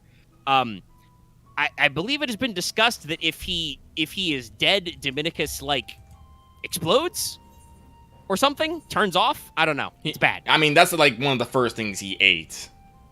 Yeah. Like post like Earth. it's bad for the Nine Houses, and I cannot imagine that with the way the characters are, our core cast would conscience the idea that we're just going to blow up all the Nine Houses right away, right? Like, technically, I think most of the Sixth got evacuated, but Palamedes is such a bleeding heart, and I think that carries through his Paul as well. That like, they're not going to be down to clown with just the other houses getting blown up. I suspect that like Corona and Ianthe probably don't want the third to get blown up, and like, so much of Harrow's identity has been wrapped up in the idea that she is trying to get the Ninth to survive, and it's almost pointless. No, because like they have been attacked by demons and are on the breath of being wiped out again at the end of this book, right? So yeah, I'm very curious how that's going to play out. But yes, I would have to assume that now that the like, whether or not Alecto stabbing John sticks, like who knows? Maybe they just knock him the fuck out and throw him in the tomb. Who knows? I don't think I don't think it was necessary. I think it's literally just Alecto saying hi. I'm not gonna be surprised if this is how Alecto woke up John every morning, just fucking stabbed him. Because she was buried with the sword for some ungodly reason. Like, Alecto is very angry. Very angry. Very angry. Wroth. Yes. I love that word. I mean, and you see this a little bit when Pyrrha almost calls Nona Alecto, and just like a little bit of the Alecto comes out, and it's just like whoop. No, that's of course Pyrrha knows, because Pyrrha would have known Alecto as Annabelle Lee or whatever, Oh, whichever one of the many aliases John gave her. it's very, very sad. Nona's it. Nona is interesting in how much she, I don't want to say knows, but understands. Yes, But at the same understand. time, it's completely innocent because you find out like God, it's like it's like in the like fucking Act 3, I want to say. Yeah. Where she's like, no, I'm dying. Because her body is her soul and body are literally rejecting each other. Because she knows. You get the impression that she knows who she is, but she's not the person that the other people want to be, and she loves being Nona and wants to stay being Nona, so she wants to try and like stay Nona as long as possible. So like when people start like maybe like several times when people just go like Pyro, like you're talking about, Pyro goes and Nona's just like, no, do not say that, because the moment someone It's in a sense it harkens back to the way Harrow is set up. Like Harrow, hell, even in the letters, Harrow says, "Hey, I'm the old Harrow. You're the new Harrow. I'm dead now. You're a different person. Sorry." Like, and there's this moment of like, if the work is undone, everything's gonna snap back. Nona's very similar, but like even more cosmically traumatic, because it's not just that like Nona there's a different version of Nona who's the same but knows something a little bit different. It's like Nona and Alecto really aren't that similar at all.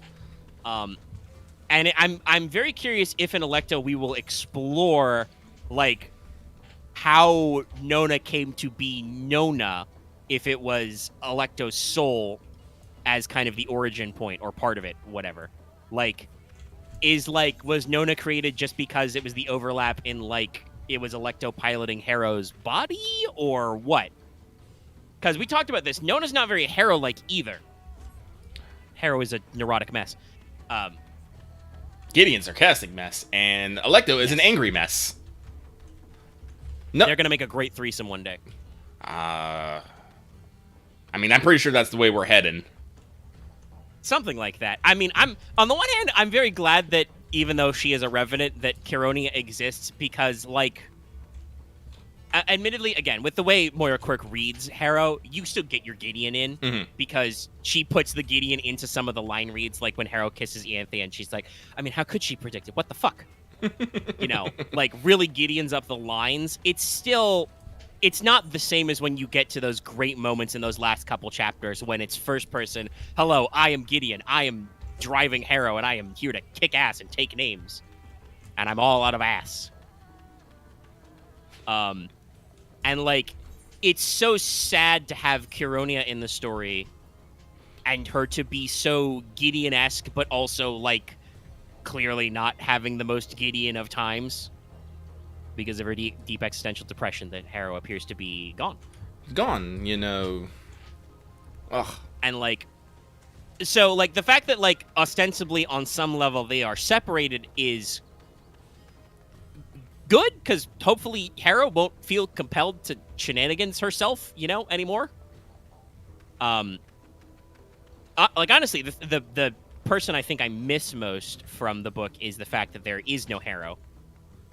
Because that is like the big reveal, is that in fact there is basically no Harrow in Nona at all. Harrow is completely somewhere else and doesn't show up except for the last bit, and she doesn't really say a lot because seems to be too busy being very confused. Well, she has some deep existential questions about God and loving God. Yeah. Like literal. So very literal. I hope to see all that stuff resolved. But yes, I am expecting that a decent chunk of the plot will be like, hey, hell is literally leaking out. It's fucking our shit up. What do we do about that? And that could be really interesting, because that, like, another beautiful thing about these book series is there's so much world building. There's so much thought into this. Like I said, like, there's a lot of just pure theory crafting and glossary in the back of Gideon to explain how necromancy is supposed to work. And a lot of effort is done in explaining these things and, like, how they interrelate. We don't get a super lot of that until later in this book, but we still get some. And so, like, obviously, with complete context, we now know for sure what the resurrection beasts are. They are the souls of the 9 planets of the solar system that Jon killed, and possibly 8. And this is a reason why, very explicitly, again, I just did this section of Harrow, so if I'm being very specific, it's because I'm remembering something. He mentions there were 9, but they have 3 left because they have dealt with 5. And even Harrow, in her fucking brain-blasted state, is like, hold on, wait a minute. The math's wrong. That's because Resurrection Beast number 9 is Electo and is currently chilling in the tomb. So there's still several of these beasts left, but we also know a lot about like the physics of the river and the afterlife and all this different stuff that can happen. And so, you know, there's a lot to be said there, and that's definitely an area that we've got like left to explore, because we have now clearly established there is a hell, there are demons. What are they doing? What are they about, you know? Mm-hmm.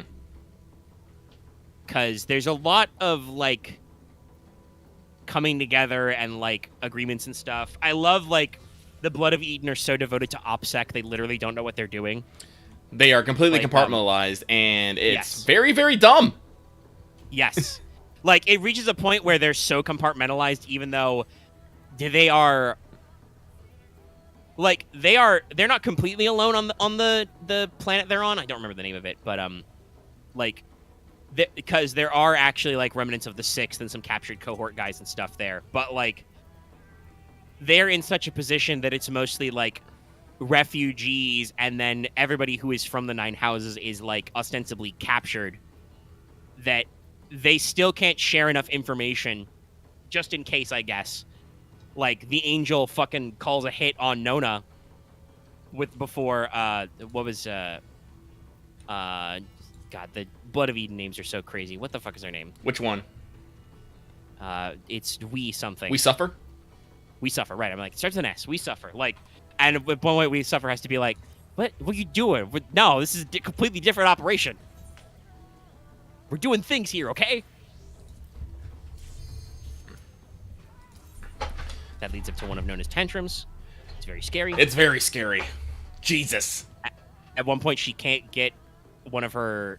I think is it her foot out of a cuff, so she just rips her own fucking foot off and grows it back, like, no problem. I think she does that to a wrist and a foot. Yeah. She's bound to a bed is just like, nope. And again, that kind of, like, I could see them pitching that as, like, maybe a little bit of a Gideon thing, because, like, that's a plot point in the first one that Gideon does not like being tied up. But it also works as subtle foreshadowing, because in the tomb, Electo is chained as well. Mm-hmm. So, like, there's a lot of these little bits and sparsities out there. It's very interesting. It's a really great book series. I'm very curious to see how Electa will be in tone. Like, I can't imagine, and I kind of hope it isn't, that the whole book will be written in the structure of the way that Nona ends, right? The very, like, overly religious. That seems like that would be kind of tiring if that was the entire book. I feel like that was, like, some Book of Revelations, some Book of Revelations shit's going on right there. Yeah.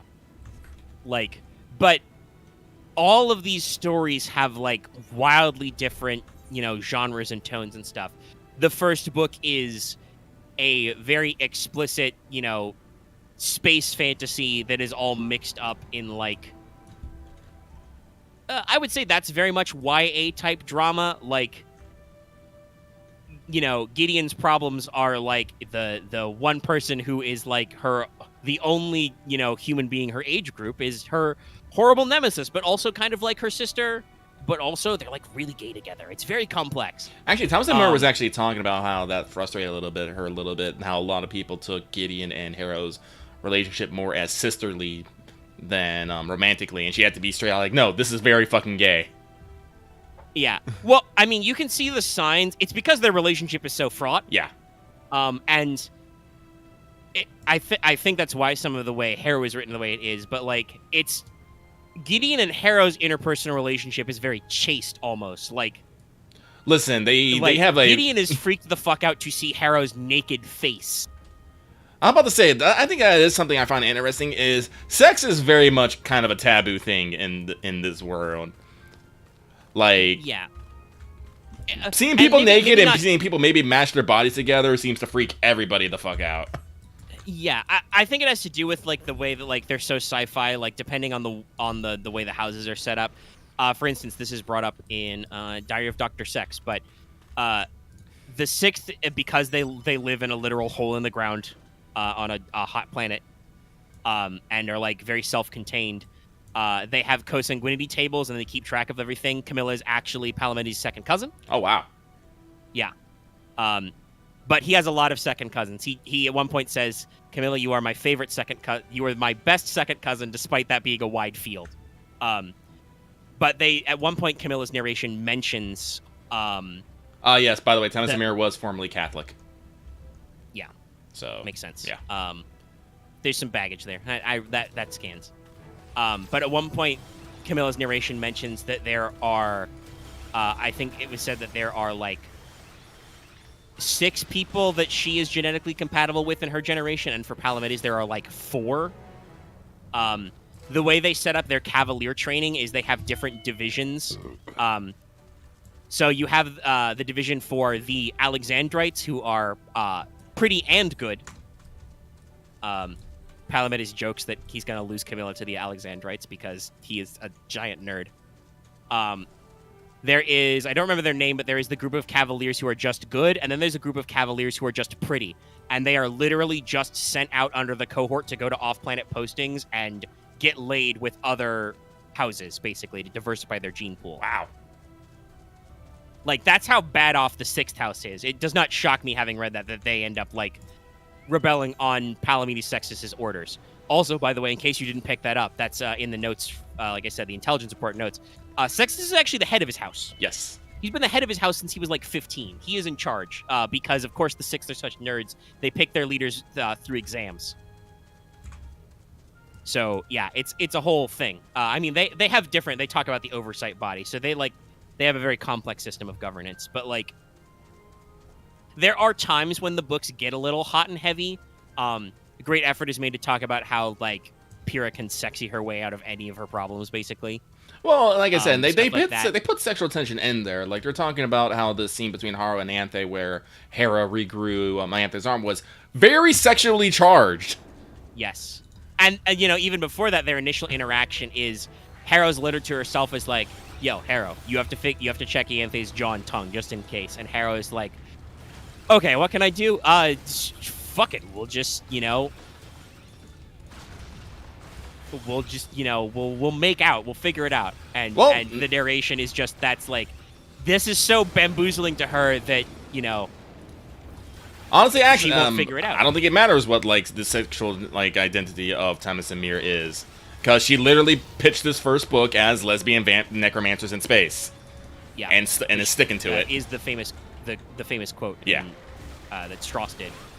But, like I said, Gideon and Harrow's relationship is, like, really, really intimate, but in, like, every way that is not sexual. We've talked about, both when we first talked about this series, and I mentioned it earlier, the pool scene is, like, they literally jump in a saltwater pool, you know, all their body paint gets washed off, but they're still fully clothed, but it's, like, very, like, intimate, and that, though also Harrow almost, I think, explodes the first time Gideon hugs her. Yeah, Harrow does not like being touched.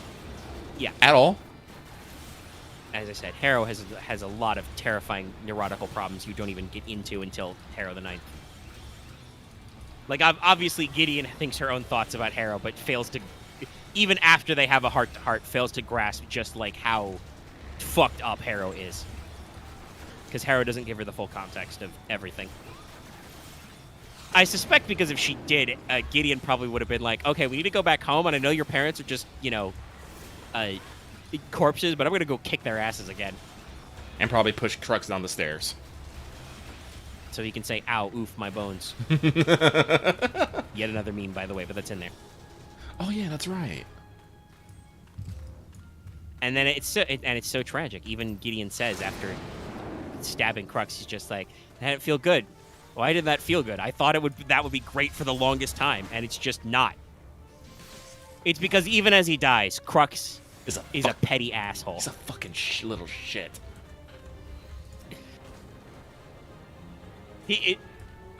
Crux, I think the thing was, Crux clearly had only so much of whatever he could consider affection in his life. He used up 100% of it on Harrow Harkonnen and Negesimus.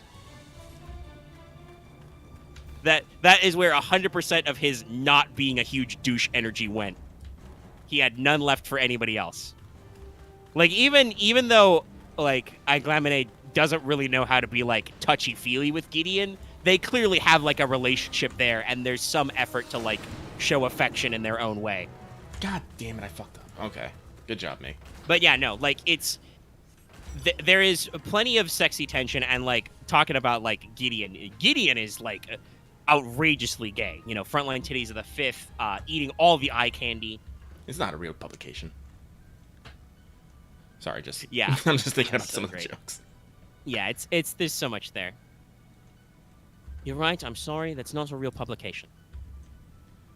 You know, when Aiglamene comes back and she's like, Crux said you offered him the most foul of pornographies, and he's like, well, whatever, it's not my fault. He's just a stick in the mud. But, like, that I think the whole point of their relationship is that Gideon doesn't think those thoughts about Harrow, and so I could understand the confusion because Gideon is so, like, directly, presently horny for Dulcinea and even Corona Beth, and just being like, damn, they're hot. And she never thinks those kinds of thoughts about Harrow, at least in book 1. But their relationship really is very complex. That's the whole point, is to, like, unpack this. And like I said, I'm very hopeful that like Alecto can actually, because, like, hypothetically, the way Alecto ends, we have all of our big characters in you know, one area. Like, Alecto obviously is the title character, she's there, but, like, Harrow is Harrow again, and Gideon is mostly Gideon, and she's there. You know, we've got Paul now. Pyrrha is still... Ianthe didn't die, so, you know. She only got fucking punched across the fucking lake. Yes. Because Alecto forgot she had a sword. And, like, you know, and I believe that while she wasn't present in the scene, Corona went along the ride with them, so, like, maybe the two sisters can talk in person. I believe the messenger is there, and Tamsin Moore has confirmed that nothing bad has happened to the dog. Yes. Super important. Noodle is the best. Yes, and I understand, yeah. The dog is a tribute to her own late pet dog, so naturally the dog is bulletproof. Noodle is invincible. Secretly the king of dogs. I did really love that moment in the river where Paul just goes, but Nona, Noodle is in the truck. And Nona's like, oh my god! Yeah, because basically Nona pilots them through the river and she's just like, you know, we could just go to the afterlife right the fuck now. We could just die and not have to worry about anything. Ever. Well, because Nona doesn't want to come to grips that she's okay with dying, but she doesn't want to die as not Nona. She wants to be Nona to the end. Yes. And she realizes that in the moment in the river right then and there, like if she just lets everything go, like she'll die as Nona, everyone die, and it'll be, you know, all lovely and peaceful, except not really because no one actually knows. But it doesn't matter as long as everyone believes. And Paul's just like, but the dog, Nona, and Nona's like, oh my god, I can't let Noodle die. Yeah. And it's just like, and just fucking hauls their ass through the river. It's like so good. Oh god, it's just like little things like that. I'm just like, oh. Yeah, the timing is really good. And I can say that, like, stylistically, I've taken notes. I've talked about this. It's harder to tell in the audiobook, but the way the books are written, especially Gideon the Knight. Yeah, I was like, I've seen... Jamison Weir does these amazing things with parentheticals. Yeah. That how did I never think of this? Yeah, no, and, I've seen you using it. I've seen you using it in, Yeah. Actually, what are you calling it, the story? Jack of all trades. Yeah. Yeah. Yeah, I've seen you using the parentheticals in here. And you are right, it's not, like, Maura Quirk still does it, but it feels very natural that you wouldn't actually think that, like, it happens something in text. It's just, like, someone just cuts in real quick, and then she just keeps moving on. Which, you know, is how, like, conversation would actually do it, but you don't... The use of parentheses. So, like, for instance, the way this will be pitched is, like, Harrow is in the middle of speaking, and she says something, like, finishes her line, and then parentheses, quotation marks from Gideon. Gideon will be like, flat chance, and then close parentheses, Harrow continues speaking and doesn't comment on this at all. Yes. Like, it's a very natural way to speak that is not necessarily replicated in prose all the time, but like Lucky said, it's read very naturally. You don't actually always sense when the reader, Moira Quirk, is doing it, because it's just part of the natural conversation. You know, we stop and then we move on. Mm-hmm. But it's something that, like, those moments of, like, how people do, because I've talked about my own writing style. I have my own unique quirks and stuff. Like, I've, you know, talked about things I do. One thing that people have always commented on about my writing, and something that means that, like, I like to stick to my style, is I often like to describe how people are acting in a conversation, very emote heavy, because if you actually study people speaking, people very rarely just stand still and talk at each other, right? Right. Like, they'll usually, if they're doing that, that's, like, very direct. Usually there is a reason for that. People will, you know, hem and haw, they'll shift their weight, they'll, like, break eye contact, make eye contact, they'll speak with their hands, they won't know what to do with their hands, you know, or they'll do something else while they speak. So I try to talk about that a lot. And another natural part of conversation is that interruption of just, like, people get the edgewise in, and just, like I said, I'm so interested to find, like, that little bit and, you know, go through the thing. Yeah, no, Loth, you are. I'm in Bosnia. Well, the thing that happened is I did run a Delibrum earlier, but there was no healer, and I was tanking, and so on the final boss, I just kept getting hit with the Doom and had to be died and resurrected, and I'm just like, fucking hell! I'm down 1.5 million XP, and I'm just like, fucking hell. Also, forgive me, I will probably sound vaguely British at random parts throughout the day. Because of you would see reading audiobooks. I understand. Yeah. It's hard for me. But so I'm like I need to like work on that. But if you want to get in, we can totally do a level of Delibrum. I just demand that someone be a fucking healer. He needs healing.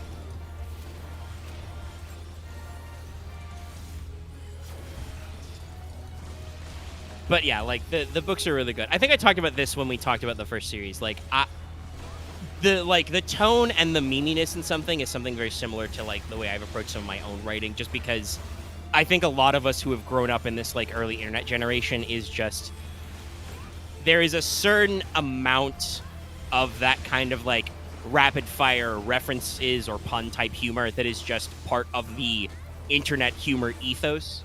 But I also don't like to toot my own horn, because, like I said, Tamsin Muir is amazingly talented, if for no other reason than just read these 3 books back to back and understand this is all the same setting, characters, and author, and just look at how wildly different all of the tones and presentations are. Mm-hmm. Like, because I was talking about earlier, you know, Gideon is a space fantasy drama. You know, there's a lot of sword fighting. I personally really miss the sword fighting, but, you know, I'll live. It'll probably show up next book. Yeah, God, I hope so. I feel like there's going to be combat. There's a lot of sword nerdery that I like. They talk about the offhand weapons and shit, and go through all the steps, and it's very interesting. I like there's a moment I caught this time that I thought was really cool. They were talking about Camilla's duel, where she uses, you know, knife and rapier, but the way she fights is she leads with her offhand knife. Mm-hmm. And I'm like, that's a really cool, like, that's almost like a 7th Sea dueling school concept. Like, you lead with your offhand because people aren't expecting it, and you use the rapier for defense. That's like, damn, that's actually cool. And it's because she's a double knife fighter. Or baton. Even though I don't think she ever hit anybody with a baton in the series. She has a baton, though. Anyway. But, like, Harrow the Ninth, on the other hand, at its core, the core narrative is like a deep, like, almost psychological horror, like definitely a big psych thriller, as Harrow grapples with both amnesia and actual mental illness and stuff in a world where also it's like, it's still science fantasy, but it leans much more heavily on almost like these horror type tropes as they, like, discuss the rules of these cosmic horror type beings and the resurrection beasts and shit, right? Right. Meanwhile, the like dream sequence shit is like deliberately all over the place, almost doing like fanfic genres. There is a literal coffeehouse AU at one point. Is that the one where Abigail's like, nope, not doing that? Well, yeah, that's because the twins were in that one. But that was also Right, with yeah. Hot Barista Gideon. Yes, right, yeah. And then I think that's the point where Abigail's like, all right, none of that. Cut it out. Well, yeah, because Abigail didn't want the twins getting involved, but whatever Harrow was doing pulled them back because the twins did want to help, but Abigail's like, nope, go to the afterlife, get. Oh, Abigail is such a I mom. bet we'll meet them. If we're fucking around with hell and we're gonna go to the other side of the river, I bet we'll meet them again. I hope I so. miss those horrible teenagers. I mean, they had it very, very rough. Yeah. Well, and that's the other thing about Gideon. Gideon turns into a closed circle murder mystery, Yeah. right? You know, with all the classics, somebody is who they aren't.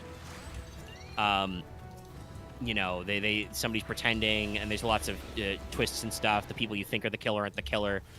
Characters who you think you are not. Because like Judith and Marta are so sad because they're so useless. Like, They really are. God damn it. their paradigm shift is so wrong. And like I said, if you read the back, the appendices at the back of Harrow, it's very explicit. The second sent her just to gather information. They only care that the other 8 houses, or 7 houses technically, because the first is the first. Like they care about if they become a lictor, and like what that will mean for like political power, right? So at no point is she actually planning on going through the electoral process. And it makes sense because it's implied that she's sweet on her cavalier as well. But like, it's so weird how useless they are, especially considering that I think next to Abigail and Magnus, they're some of the oldest characters. Mm-hmm. Judith is like 22 or 23. Her cavalier Marta is 27 in the book. And I'm just like, wow, you guys are, I understand why, but you guys were shitty adults. Like, there's so many of these other guys are basically babies. Babies. But yeah, like, and then, as we said before, Nona is such a weird genre and tone because as our viewpoint character, Nona is almost literally living in a completely different world than actually what is happening because that's all like almost post-APOC, spy thriller shit. And then the John parts are like literally like, the apocalyptic log diary type shit. Like, here's how we got here stuff. It's great. But yes, I suspect that that's been having an influence on me as I've been padding away at Jack of all trades. I mean, I think Edge Runner is having just as much as an influence to looking at it. Like, you literally have you're on a part 3 meet cute, and we have met the hacker girl. I'm just like, yeah, I see this. Yeah, the characters are definitely inspired by roles, though obviously I am writing to different tropes. Oh yeah. Like I constantly make sure I'm not using the wrong names just in case, but when I'm actually writing, I don't ever. When I think about the character, sometimes I get confused. I will accidentally in my brain say David instead of Jack. Though part of that is also because those are both kind of, I think, meant to be like very generic everyman names. If we're going by where I'm going, like the actual cast, we're 2 and 2, because we got Pops and Jack, and then we got, what's the Rebecca stand-in's name again? Bubbles. We got Bubbles and the new girl, whose name I also have forgotten because I'm horrible with names. Also, she's pretty new. I think I only just last night I wrote a lot of stuff for her. Rain. Yes. As in the thing that falls from the sky. Well, actually, no, we're still ginger because we got Big Eddie, who's the fixer, and then we got Taco, who is owner of an interesting shop. A something club. Yeah. So we're still pretty even. No, it's good. Like I said, I enjoy Omega's writing. So. Yeah, I've put a lot of effort to flesh out a lot of stuff. And there's obviously different things you could do with different characters. Like, obviously, like, the syllables, the roundness, like, Bubbles, double consonant B, that's similar to Becca as in Rebecca. And they have similar character roles, but they're not quite the same character. For instance, Bubbles is explicitly younger than Jack. Though in a way more experienced because, there's that. Axe, if you want to have Odin be a cool character, then make Odin a cool character. Yeah. I know you're obsessed with his coolness.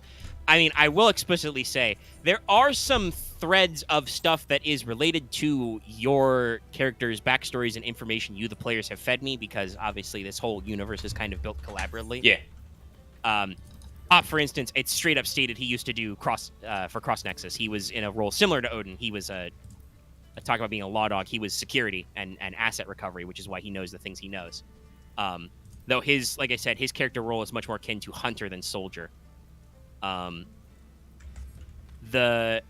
couple other members of Pop's usual crew are name dropped in Chapter 3, even though they aren't shown on screen. One of them is called Ray. His full name, he'll show up later, is Ray Tubes, as in cathode ray tubes. Yeah, my first thought was cathodes. Yeah. Which is Marth's character's like recurring major NPC, who I constantly lament that I can't get her more involved in the story directly.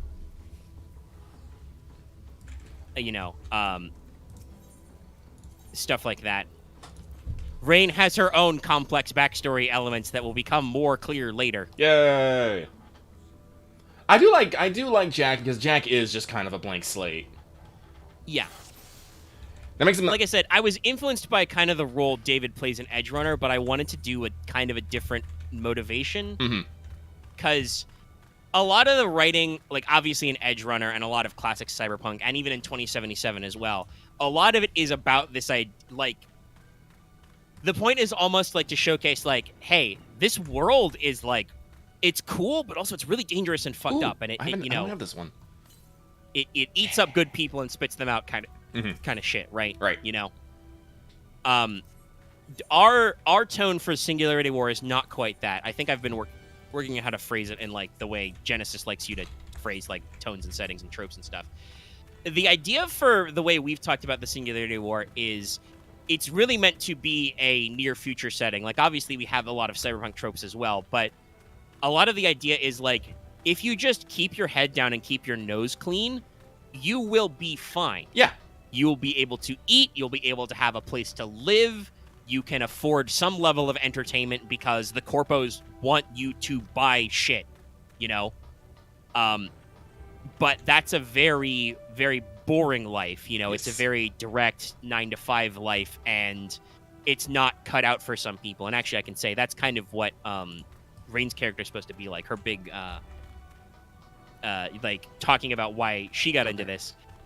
In a deliberate callback to how Bubbles straight up asks Jack, hey, what's your backstory? Bubbles is a gremlin. Rain is pretty clearly from money. She doesn't have to do this for a living, but playing the corpo game of, like, going to college, joining a corporation at, like, middle management, and, like, working her way up to be actually recognized for the level of talent she supposedly has is just really boring. So she does what lots of people do, and she was fucking around in subnets for fun, and Taco caught her because Taco is a really good hacker. But Taco-san retired from being an active freelancer because she probably hit that point where she was like, I'm gonna die doing this. And she didn't want to do that. Her dream is to open Club Sexy Octopus. It is Club Sexy Octopus, and I find it hilarious. Listen, Yes. now that you have like made this place, like this district a place, I'm going there. You will not stop me. Oh, I figured. I knew when I wrote Dolltown that, like, that was kind of part of what I wanted to do with this, was, like, show off different like I never really thought about neighborhoods that. and areas, because, like, the way we do the sprawl, it's chock full of fluff and pocketland and everything, but shit. like when we do neighborhoods and areas, it's usually hyper specific or hyper general. Yeah. It's like, where are we right now? Oh, well, we're in some refuge hood somewhere, in a pachinko parlor. Yeah. Or, oh, we're in a park somewhere, Yeah, no, you like, guys and took that one meeting for last job, like, in a morgue.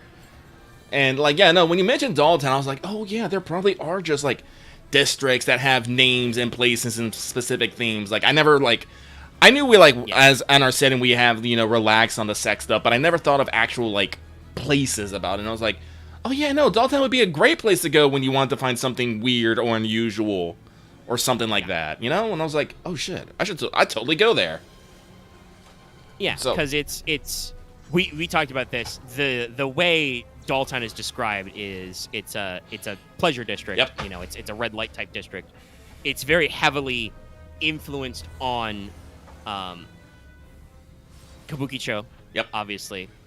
And like I said, I've played some Yakuza Kiwami. I know the walking around in the fictional version of that as well. Oh yeah. When you did mention the Amsterdam, and I reread it, I was like, oh yeah, no, I see the Amsterdam vibes now. Yes, I also the classic Amsterdam red light districts, which are famous, you know, because I talk about how there are like big panel windows advertising services as well. Yep. Not people dancing in them and shit. Yeah. And some of them are not people. Some of them are, you know, service androids that are sexy as well, because we set that up as a thing. Even the alternate name, like Dolltown, is technically an English translation. Another name for the neighborhood is Karakuricho. Mm-hmm. Karakuri is in mechanical puppets. That's technically the Karakuri part is not the part that means puppet, but it's the more famous noun. Mm-hmm. So it works, and like, and it's all cropped up, but like, the way I wanted to describe this, and we talked about this when I was talking about the influences, the idea is that this is an example of a refugee neighborhood. We did that portmanteau ourselves. That just like cropped up because the new locals, the refugees, were trying to recreate some of the nightlife they would have experienced, and then just how that kind of stitched together. So yes, there are, you know, straight up, you know, there are windows where, you know, erotic dancers or prostitutes, I use the abbreviation pro a lot, are, you know, just hanging out, waiting. But then there's, like, actual strip clubs and other things like that. But then there's also lots of other shit, you know, you would expect. Bathhouses, massage parlors is a very famous cover. Host clubs. Yep, cabarets. I think you actually meat meant... cafes. Yeah. Restaurants? Yes. What? Fucking... Because I really needed to find a noun that described a Hooters without calling it a Hooters. Apparently, restaurant is the term. Yeah, no, it's another great portmanteau. Another one I learned is the Café con Piernas. That's a thing in Chile, I believe, somewhere in South America. That means coffee with legs. Really? Yes, because the idea is it's a coffee house you go to, but you are served by sexy people, and I'm just like, well, of course. Well, we'll import this. I mean, I do love the blending of Spanish language and Japanese you have going on there. Like, I think I mentioned it a couple times. I have tried, and honestly, I wish I could do like even more. Like, I wish I knew some like Korean slang to pepper in there, because that also fits our setting. That's just the author has so many limits. But this is a big thing in a lot of these you know, cyberpunk settings, is the language influence. So yeah, no, Pacifica would, especially Pacifican young people, because that's another thing about writing this tone. Most of the people in our cyberpunk game, the Sprawl, are older. Like, a lot of you are war vets or were young when the war happened. I don't remember if Marth explicitly stated Squirrel's age. I know that he's a street kid, but I don't remember how old he is. Metatron is explicitly quite young, but he's also weird because he's a corpo boy. So, like, getting the kind of perspective from these younger people, I felt like it would be appropriate to pepper in, like, all kinds of nonsense. So, you know, I flexed a couple things. You really like the way, you know, ¿Cómo estás, mi tomo? Yeah, no, that's what I was thinking. And, you know, Jack makes a prayer to the Santo Kami. I was like, oh. Yeah, he blended the word for saint and kami together, because we've talked a lot about religious drift. I tried some other weird ones, like I piloted, at one point Bubble says, Nakamrad. Mm-hmm. You know, portmanteau, comrade, Nakama. I don't know if I'll keep using that one, but, like, I have a lot of fun trying to figure out, like, new abbreviations and new slang while also keeping the classics. It's an interesting time, because I'm using, like, obviously I was driven to write this because of Edge Runners, and kind of like, I'm like, it makes me feel a story. But like I said, the character roles are a little different. I don't think we talked about how some things in Edge Runners are very anime-esque. I don't think we talked about how, like, David is a really anime-ass character, in the sense that, like, he is a completely normal kid in every way, and then he gets the super powerful thing literally dropped in his lap, and then he's like, it's go time. I'm built different. Like, that's a really anime thing where you go from, like, 0 to 60 right away. I don't know. I feel that's also dumb teenager. Personally. I mean, it's true. Like, his decision to use and install this Endiviston is very, like, dumb teenager. It's just, like, it's similar to like the mecha trope of like literally falling into the cockpit. Well, like, yeah, it is. That is true. Like, yeah. So like Jack is not that. That goes back to that thing I talked about, like the 9 to 5 grind. Like Jack is just a kid. He's 17 when it starts, and there's a time skip so that he's around 18. Because I assume that's probably still the age of majority in Pacifica. If they haven't made it higher, but they probably haven't because they do want to work anyway. Complex world building. But like he makes a decision because he's like, oh, I need to work because his mother gets sick, you know. So he's like, shit, I have to provide for my family and figure out all this stuff and like grow up really fast. And you know, it's paid attention that Jack is actually like quite forward thinking and, you know, planning oriented. He's, you know, budgeting everything out and figuring out all this stuff. But also he is still kind of a, you know, a dumb kid. He spends a lot of time thinking about how he can make sure that he sounds or looks cool because he's constantly working with professionals. And obviously, especially with Rain, the chapter's literally called Meet Cute. You know what it's about. Poor Bubbles. Yes. He just gets to be a complete goofus.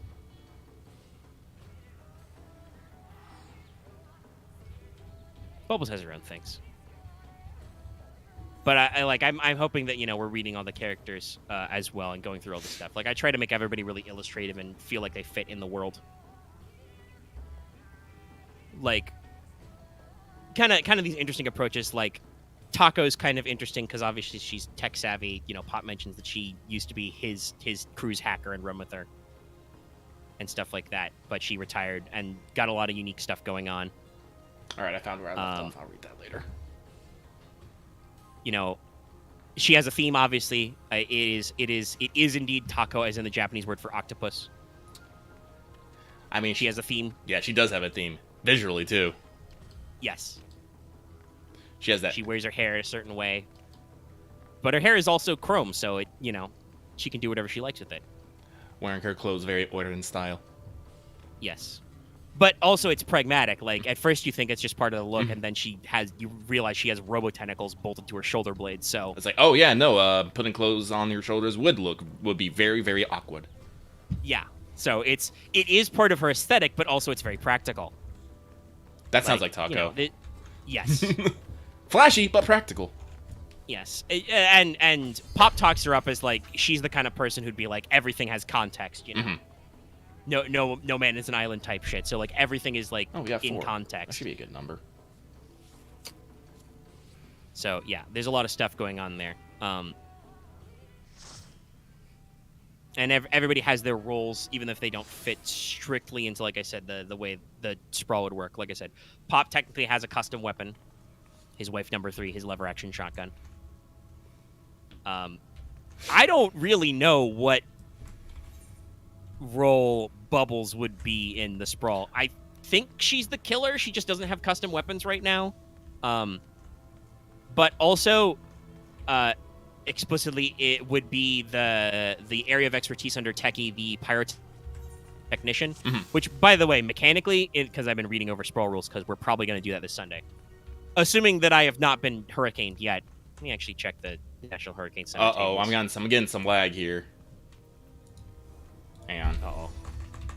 I shall mention this. He's getting some drooping. I'll look up some stuff.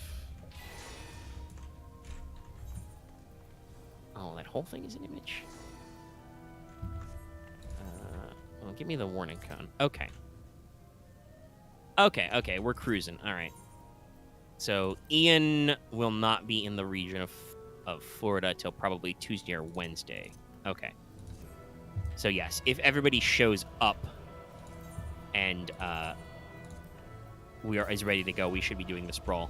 I'm excited. It's going to be a question of will we be doing like Fail Betrayal and Final Fantasy streams further in the week will be in question. Because it seems like it's gonna the Ian's gonna be pretty juiced, but it's got a pretty wide strike area, so we don't know where it's gonna end up. And I am fairly northerly and inland currently, so we'll see how that shakes out. I've got plenty of books to read in my backlog if we were without power for a couple of days. Just might disband that. Oh, I'm sure Dallas will, like, show up out of nowhere and just be like, what are we running today? All right, Sprawl, cool, I'm good, I'm there.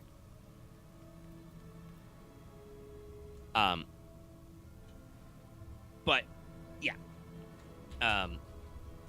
So I've been rereading the Sprawl rules. The Pyrotechnician area of expertise is like the weakest one.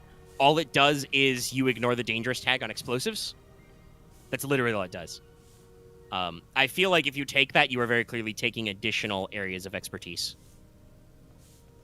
Because, you know, you can get stuff like you can get the custom weapon, you can get a custom hacker cyber deck, shit like that, custom drones, and this is just like, bombs don't hurt you if you fuck up. But, like, that's Bubbles' role. Yes. They don't even really get you... kind of. They don't really give you cred gain stuff. They just give you a quote-unquote area of expertise, which you can use with other... moves and stuff. Yes. Usually your areas of expertise are tied to your tech moves, and then each area of expertise has a specific little rule. But it's usually it gives you access to other moves. Yeah. Like, for instance, I don't remember what it's called. It might be Drone Jock or whatever, but it's like it gives you access to two drones as if you'd taken the driver's drone move. The Splicer one is you are an expert with cyberware and implants. Give yourself an additional piece of cyberware and explain how you install it in yourself, but you don't owe anybody for it, you know, shit like that. So it's just, you usually get a piece of gear to represent how you have this specialization, because, like, if you were a customizer of, you know, cyber decks, of course you would have your own cyber deck, and it would be really cool. And it's really good, actually. Your rating is limited to 2 in all areas, but you get to keep programs equal to processor +1, so you get an extra program. Shit like that. No, I'm good, Loth. I'm just... Yeah, this person is... Okay, this person is not gonna be useful, but whatever. Fuck it. Whatever. Whatever. We're activating the fucking adjustment. We are activating the fucking adjustment. This person is gonna be completely fucking new. Of course, me and Loth are the only 2 people who are, you know, fully leveled in this area. God damn it. But yeah, Jack of all trades is extended to, like, show a lot of different roles. Like, again, I don't think, because of the way the Sprawl is set up for, like, with the pre-established jobs and shit, I don't think that Jack fits in any character role right now, because he's literally a generalist. At best, you could say he's a techie with the Metatech spec. That's another one that's traded. That's also a really good one, by the way. Whenever you apply first aid, you heal +1 harm no matter what, even on a miss. Yep. Very solid ability. But yeah, like, that's probably the closest he comes, and even then, that's, like, still a little loosey-goosey. I think this is why you've talked about it, that, like, you're considering, you know, making the Singularity a Genesis hack. Yeah. Because I think there are a lot more open-ended roles characters could have. Mm-hmm. And like I said, you have put a lot of work into the writing and, you know, and the thought and stuff. Yeah. I definitely would like to see this maybe as a you know, its own thing, I guess I want to say. Yeah, and that would be fairly easy because they've published a Cyberpunk book already. So, like, all the it's similar to the way Gensekai worked out with, you know, they published a fantasy and a science fantasy splat. Like, I was able to cull a lot of stuff from that. This would be easier. It would be less complex because I wouldn't do the full specialization trees, right? I would just do lists of recommended talents and maybe come up with a couple of new talents, and, you know, kind of work stuff like that. And definitely, like, that design has struggled. I think I've settled on what I would do for archetypes, like your core character stuff. Because Shadows of the Beanstalk, which is based on the Android Netrunner setting, if you're curious, chat, the same as the Android Netrunner card game and a couple of other things that Fantasy Flight has done over the years. It's good as a cyberpunk setting, but it's also very specific. They are definitely a little more leaning to... It is not quite to the Eclipse phase level, but they are definitely leaning more advanced in that direction. Like, very explicitly, there are Moon and Mars colonies in the Android setting. And the way that works with your archetypes is they're basically species again, because you've got, like, normal human, cyborg, so human who has extra cybernetic implants. You can be a biomod. You were, like, genetically optimized for BioWare.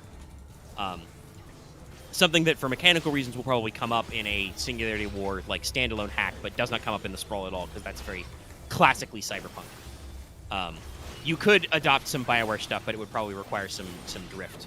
And then they've got shit like Clone and Bioroid, Android basically, which we have established is not a thing. You cannot be a fully sentient android per se because AI is like part of our setting's big backstory.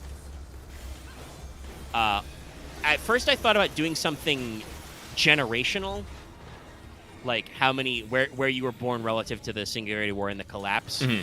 But I think that would get kind of weird with the free skills. Because like there's some justifications to be had there, but there's some stuff there. So I think what I would ultimately go with is more of like the life paths or background stuff, kind of like how you pick things in 2077. Mm-hmm. So Makes like sense. maybe you come from a corpo background, maybe you come from a street background, maybe you're a military veteran, etc., stuff like that. So that kind of explains like where you come from, what skills you might have picked up of, and then your career is like, hey, what do you actually do with your life? Mm-hmm. I mean, they could be called playbooks, but I kind of don't want to because that's crossing the streams a little bit. Just call them builds. Could do that as well. There's a lot of fun to be had there. Builds, roles, there's some stuff. And I think that, like, the names, I mean, I'd keep some of them, but I would go through other stuff. I'm not going to call one the Pusher, for instance. I think I'm going to roll that into Face because we've discussed at length. The Pusher is very, very specific, and it's weird because, like, on the one hand, the rogue ideologue really works in Cyberpunk. Like, that's Johnny Silverhand's role. Like, he's a rocker boy. He's the rocker boy. That's his thing, is, like, being able to, like, flash mob crowds and push messages and shit, right? Mm-hmm. But Pusher does that very weirdly. They make it so I think I would just make a generic, like, Face build and, like, recommend a lot of social talents into it. I would still do Reporter, but I would call it, maybe Media. I might call it Reporter. I don't know. Because that is, again, that's a core Cyberpunk the RPG role. And, like, a kind of a big deal. It's just that, again, the way in Powered by the Apocalypse the Reporter is structured, that gives you extra countdown clocks, extra meta shit to worry about, and it just gets kind of baggagey. That's why I've talked about doing a hack, is because I want to, like... I really love Powered by the Apocalypse. It is very good at emulating specific genres and short runs of campaigns, right? Right. Like, Monster Hearts, Apocalypse World, etc. is, like, very focused, good design. And there's loads more Powered by the Apocalypse worlds out there that are really cool. Monster of the Week, which we've never actually played, but I've read and heard people play. It's really great. Shit like that. There's the Flying Aces one, where you play like World War I plane aces versus monsters that we got to bust out sometime.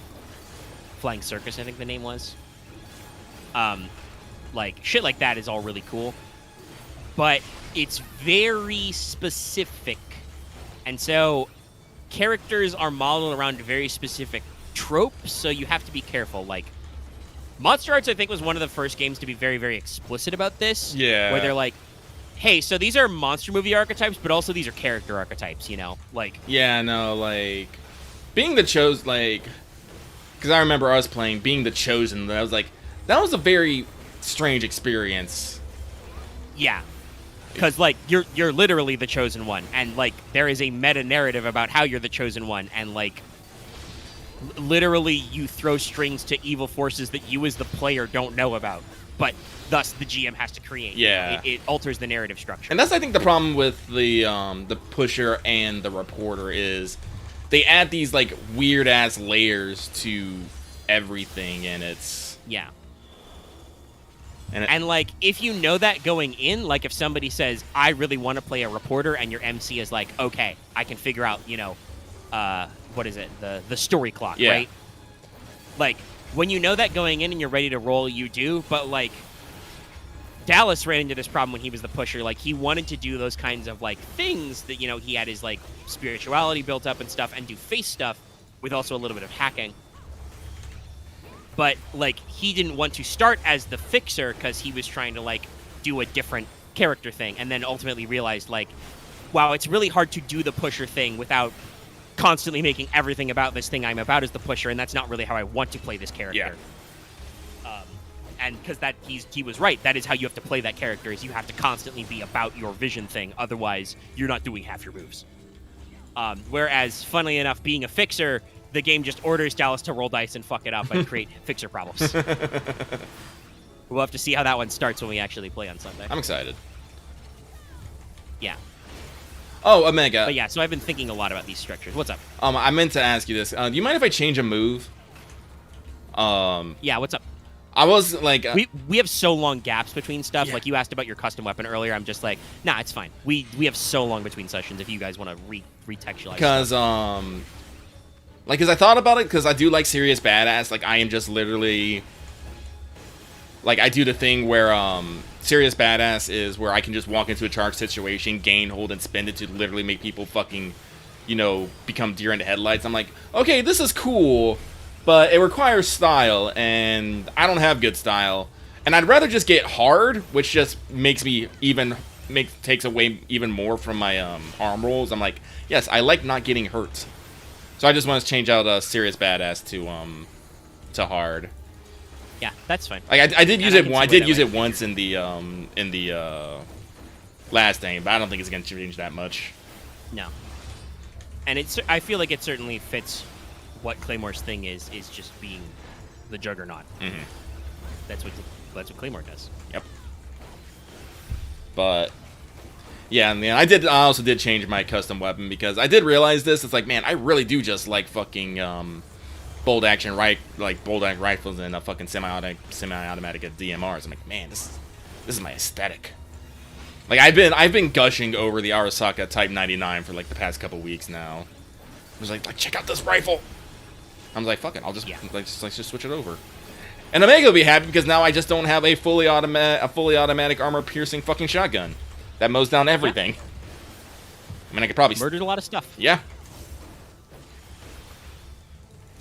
I mean, I think you guys still will murder a lot of stuff, but you know, it was definitely sometimes a challenge of like, okay, so he's got breach and area and all that stuff. Well, if he hits the rolls, he hits the rolls, and you know that be how it be. Mm-hmm. And we were able to work around that occasionally. Like at one point, I made you run out of ammo and some other stuff. You know, I still think that, like, again, you know, talking about a Genesis hack, I haven't put pen to paper on a lot of this stuff because, again, my real writing drive right now is writing Jack of all trades as a short story. Mm-hmm. Though I do at some point need to. I've put hints because they ended up being like the first corpo you deal with in this story. Some Blue Star stuff. I need to actually like sit down and figure out some lore there. We don't have a lot to go on with Blue Star, and then I need to make up one more corporation so I have a top 10. Because we'll be at 9.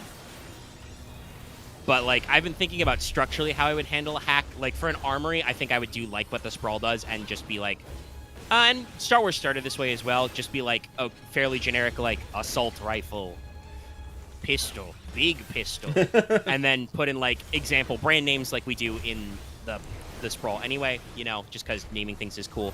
But I do want to put it in this section, I think, as an homage to 2077. I will call it Iconic Weapons. Ooh. And, like, talk about actual, like, custom and specific gear. And I am absolutely thinking I'm going to put Claymore's original shotgun in that list. The Carnage. Carnage, yeah. It'd probably be really expensive in the context of the economy of a Genesis hack, and it would be restricted because I would bring those rules back. But I think it's just a fun nod, and I like these details interwoven. I'm all about details and interweaving. I know Axe has talked about getting his own custom weapon. Had some discussion on there. Custom weapon is very flexible. If you're curious and you want to replicate Pop's wife number 3, that's just an antique big shotgun. And I very make sure to specify it's lever action. He spins it like the Terminator because it's cool. It is cool. Oh, right. That reminds me. This is something I keep forgetting to ask, but we keep getting distracted. Did you lucky pick up on the reference with Eddie T? I feel like I did, but I don't. Like I know it's a reference to something, but I can't place it. Okay. Well, for people in chat, he's a large man. He has a big beard. He's constantly smoking. Ah. Eddie T. I get it now. Edward T. Chat. Yep. Blackbeard. Yep. I thought about giving him a cybernetic eye patch, but I decided that would be a little too on the nose. He has robo legs instead. Ruined his basketball career. And also, Eddie T is a crazy motherfucker. He does, in fact, have C4 strapped to him at all times on a Deadman switch. I did not know that. Fixers. Always have a plan, I guess. Yeah. That's Eddie T's insurance policy, is just nobody fucks with him, because if they bump him off, he's gonna fucking explode and level a building.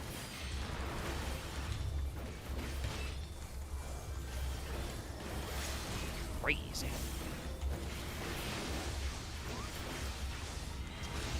But yeah, I've tucked in lots of that stuff. Well, I know you are doing a fighty fight there. Mm-hmm. But I think the only other thing we might want to mention, we've been going for about 2.5 hours, and I know you said you wouldn't mind a shorter show, is both parts of Wild Talents are up now. Yep. Oh, my bones. That's how I definitely feel. So yeah, we did finish.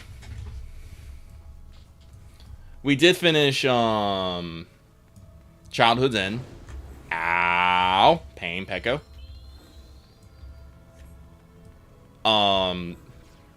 It was the kindest way I can put it for myself is it was a learning experience. Yeah. Like I said, I have been compartmentalizing a lot of lessons from it.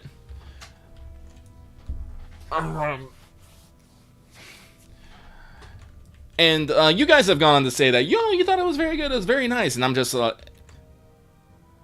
and I don't necessarily feel the same way. I feel like there's a lot of things I could have improved on, done better, the general thing. I'm still, what's the word I want to say? Slightly nettled, I guess I want to say, over the argument we had mid-game with Omega. Because I don't think, Omega took, I don't know, it's one of those things of, is this, Omega doing something, or is this Mel doing something? I'm not entirely fucking sure. Well, yeah, that was the and that's where the point, you can hear the audio, the point of discussion was, I actually brought it up, I'm like, I'm trying to roleplay Mel's frustration right now, but I don't want to get into an argument with you outside of the game, because that would be me getting frustrated, because the reason why the frustration came out is because we hit a very tense moment in the roleplay. Mm-hmm. And while I do want to say I still think I had a positive, I did have a positive experience. I had fun. You talked about compromising and thinking about stuff. Again, all in head, but to let you guys in on a little thing, I also do a lot of after action in my brain. Mm-hmm. I have spent a decent amount of time thinking about stuff. And in general, thinking back on it, me personally, as a player, there was also plenty of stuff I could have done better. I feel like thinking back on it, kind of the way I ended up playing out Mel through a lot of those scenes was more quiet and brooding. Mm-hmm. Obviously, it should be clear that she was frustrated and upset by some things. But I feel like I talked before about how when writing, I like to talk about emoting and stuff more. I could have done more to emote her frustration, tapping her foot, tugging on the seatbelt strap, gripping chairs and stuff. And I kind of didn't. I explicitly remember thinking about talking about just during another idle moment of conversation, Mel was tapping her foot or whatever. And I just didn't bring it up. I think because I didn't want to bog down the game anymore, because obviously you had your planned encounters, these step-by-step moments as we move through the city, and for a lot of the other players and player characters, there was I want to say, quite a lot of figuring out what they could actually do with powers, and what also they could not do, because Dallas couldn't roll a match to save his life. No. But there was a lot of already adjusting to the system and stuff, and I feel like I didn't want to catch that down. But I now that I'm thinking back on it, I probably should have done more about that, because both in and out of character, Mel's kind of last minute outburst probably did get a little extreme. Well, because this was the point that I was trying to I couldn't necessarily bring it up in game, but Mr. Johnson knows that your power activates through your hands. He's not entirely sure what you do with it, but the fact that you came up and put your hand on him, that's not okay. And I got doomed. Yeah.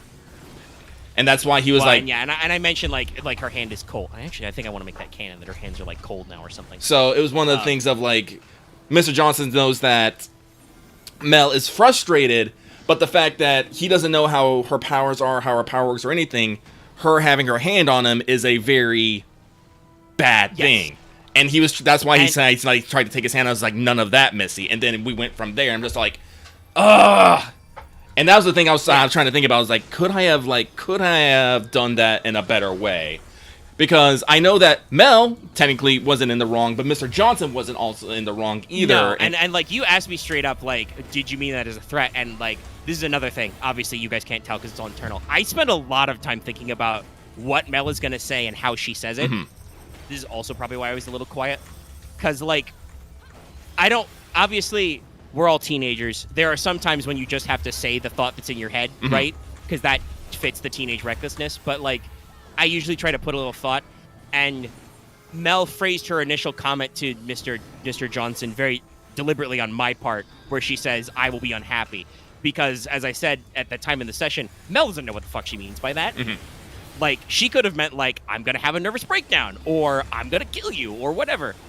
And I feel like, that's the part where I'm like, I should have been more emotive. Like, it should have been more clear to the characters in the scene that, like, Mel is just kind of talking out of her ass because she's freaking out right now. Mm-hmm. Honestly, like I said, I did a lot of after-action thinking. Thinking back, the fact that I think I like the fact that Mr. Johnson took it as a threat better, because with Mel, I do want there to be this kind of sense sometimes that, like, sometimes you realize that, yeah, she is a little spooky. She is a little dangerous, you know? Like, I want it to be part of her character that people realize that, like, she has we talked about, you know, John's fuck it limit, right? Like, Mel has a very similar point, and once she's at that point, that is actually really dangerous. Yeah. And, like, you got a glimpse of that with the Lizardman fight at the end, where, like, no fear, she just waited in to lay hands upon that man until it was like, oh, okay, you guys got this. I gotta go heal. You know? But, yeah, it was... I think it was just a moment where, like, I could have been, like, built up to that moment a little better.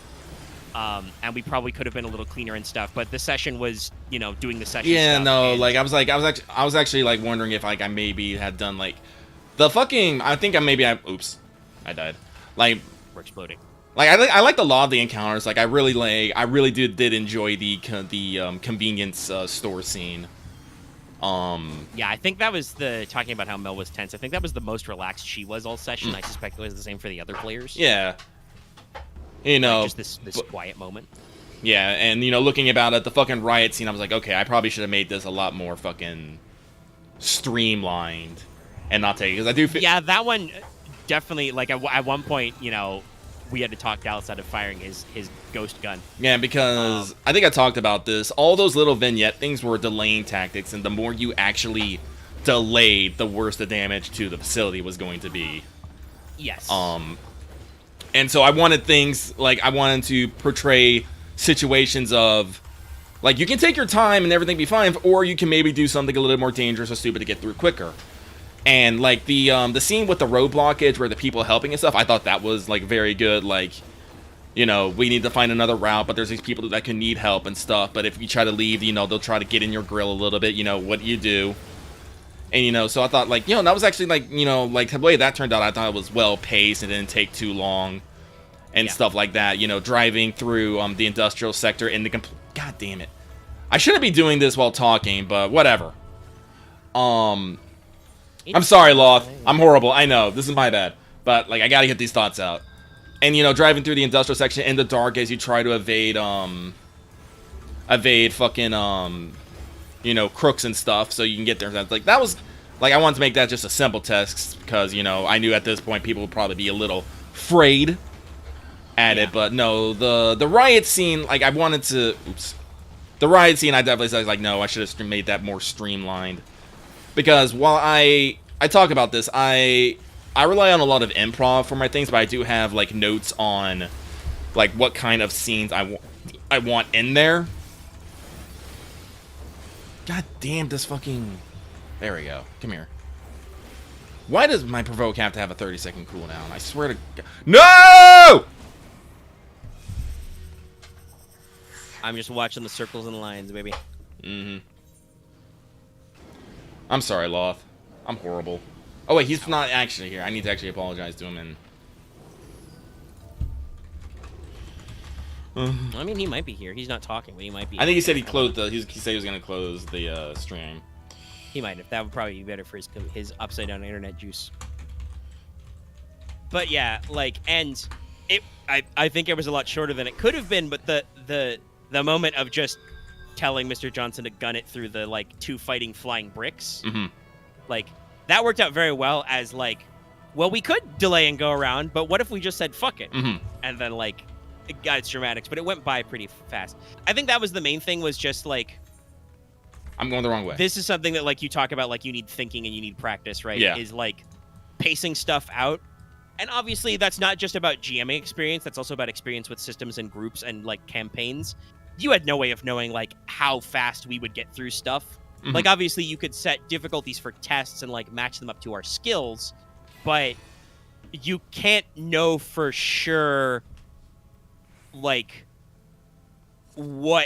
how we will solve what problems when and like go on through it, you know. Yeah, so that's why like I said, I try to keep things loose in my notes so you can things and I just come up with plans and stuff. Like I felt really dumb because like the Lizardman fight was like gonna happen and stuff, and I already knew like how that was gonna end, but I realized like after it like oh yeah, I actually gave like no actual real physical description of this dude, so you could like maybe see something about him in the second fight with him to let clue you into his plans. I was like, I'm dumb. So like I think I mean, to be fair, the first fight with the guy was in the dark. It was, but still, it's just like one of those things of like I need to for like me like I need to start making better notes on location and people. On it's keep some stuff in your brain. Yeah, and stuff. And I do have stuff, like I did ask if people wanted to do, and apparently Mr. Johnson is a little bit more popular than I thought he was going to be. Well, like I said, again, I don't want to toot Mel's own horn too much, but like I got to do a lot of role-playing there.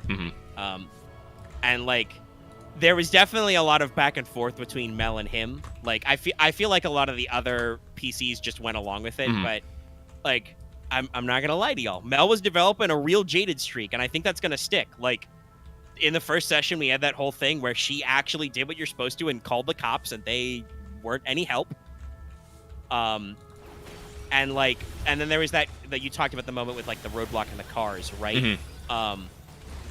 Like that was another moment of like we tried to help those people as best we could. We did some triage, and like you did a good job of making it like we could help, but we wouldn't feel obligated to help. Like nobody was like dying or anything, you know. That was definitely a thing, but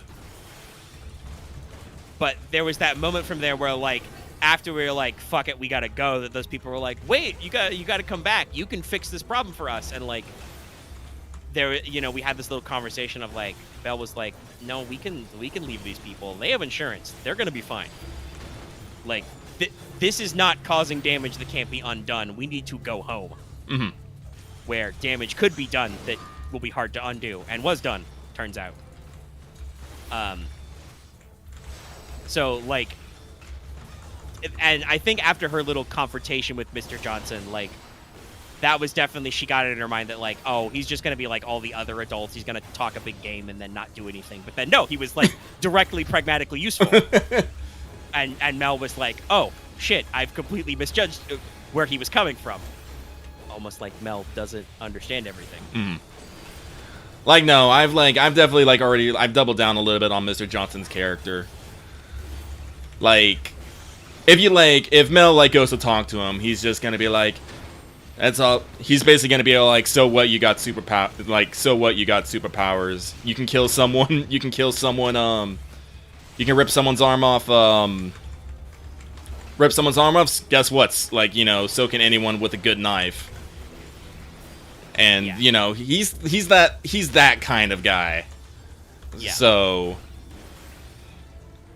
like, cause I'm like and I can say like to Mel, if anybody's curious, like a lot of her purview is like, okay, the people who are supposed to do stuff aren't or can't do stuff. I can do stuff now. Like I have the power to do things directly, and obviously, you know, strictly speaking, the power to just inflict killing damage to people is not actually that complicated. No. It happened a lot last night. But, like, it is just enough that like the way she can pull that off, and you've even discussed like talking about like you've decided that Mel can definitely for sure affect electronics, Yes. you know, electronic current based stuff and things like that. Like it has a lot of breadth and utility because it's a miracle, but it is not that fundamentally different than just going up and punching anybody. It's just that I have 6 dice in my hands of death, and I do not have that many dice in punching people because I'm a noodle. I do need to work on developing Miss Juniper. Like, thankfully, because of the interaction and stuff, I have, like, fairly developed Mr. Johnson as a character. I need to definitely do more work on Mr. Gentleman and Miss Juniper, though. Yeah. And maybe a little bit for Dawn and the Hustler, as he likes to be called. I mean, if Miss Juniper is literally a witch now, Mel would probably be like definitely like trying to go hang out because of her gothiness. That, and I feel like in Mel's mind, she's gonna be like, I am not leaving this building again for at least a month. Well, there's definitely, like I said, I do know that the next part will definitely be facility focused because there's damage and there's problems, and like I said, we haven't entered the apocalypse, you know, but there is, well, I mean, it's gonna be known as the 1 week apocalypse, basically. Yeah. Because that's how long it's gonna take before, like, you know, the government to move in for martial law to be sent. Because yes, the city will be put under martial law because there's a giant fucking light tower and there's people with fucking powers. But when there's fucking people with powers, you just can't tell them, no, you can't do that. So as we witnessed with our characters. Yes. So it's basically going to be a lot. Where at times I do not think in terms of like you can't do that. Mel was even the worst. There were several times that Dallas tried to defy things like physics and barriers. Yes. So it's one of those things of the government's like, all right, we really can't stop people from going out, but we definitely want to keep people from going in. Yeah.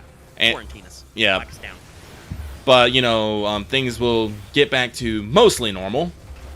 And we'll build from there. Like I said, I got to work on developing the gangs a little bit more on their power structure. Like for Childhood End, I didn't really... Fuck! That was the wrong button! I meant to do my ranged attack. I die now. Goodbye, world. Blech. Goodbye, crew world. But now that we're actually getting into the actual game where there might be more gang interactions, I have to think about their actual command structure and actually how big it is. Especially because I can tell you that, and this is not just a me thought. I have, read the room. Some of the nodes in that command structure are gonna go away. Probably, yes. I'm pretty sure it's been universally decided that if we ever see Austin again, we're all punching him. Well, it's better than what you're probably gonna do to a lot of the coyotes. Oh yeah, those motherfuckers started a war, so that's like Mel's not gonna go out and cause trouble, but her value system on whether or not we can just snuff the life out of some coyotes is definitely a little loosey goosey. But that's that inner relationship. And Mr. Johnson probably did not help her role model wise, just capping a man. Listen, when there's a giant lizard man threatening the kids and have already gravely injured one, you don't... Oh, no, he wasn't fucking around. No. But, Mel's probably going to take that one to heart. I see. We are not fucking around. No. But that's kind of like the life and death in your hands thing. Mm-hmm. Is, definitely something I want to... I like, as a character interaction, I kind of want to play up Mel's casualness almost, and maybe other people should find that creepy. Mm-hmm. I don't think I actually brought this up because it's not a real plot hook, but I was going to joke about how I feel like Mel is going to make it subtly known to the rest of the kids, like, hey, if you have any injuries, and I mean real injuries, not just you skin your knees, come see me if you don't want to see the adults. I'll fix you up for free.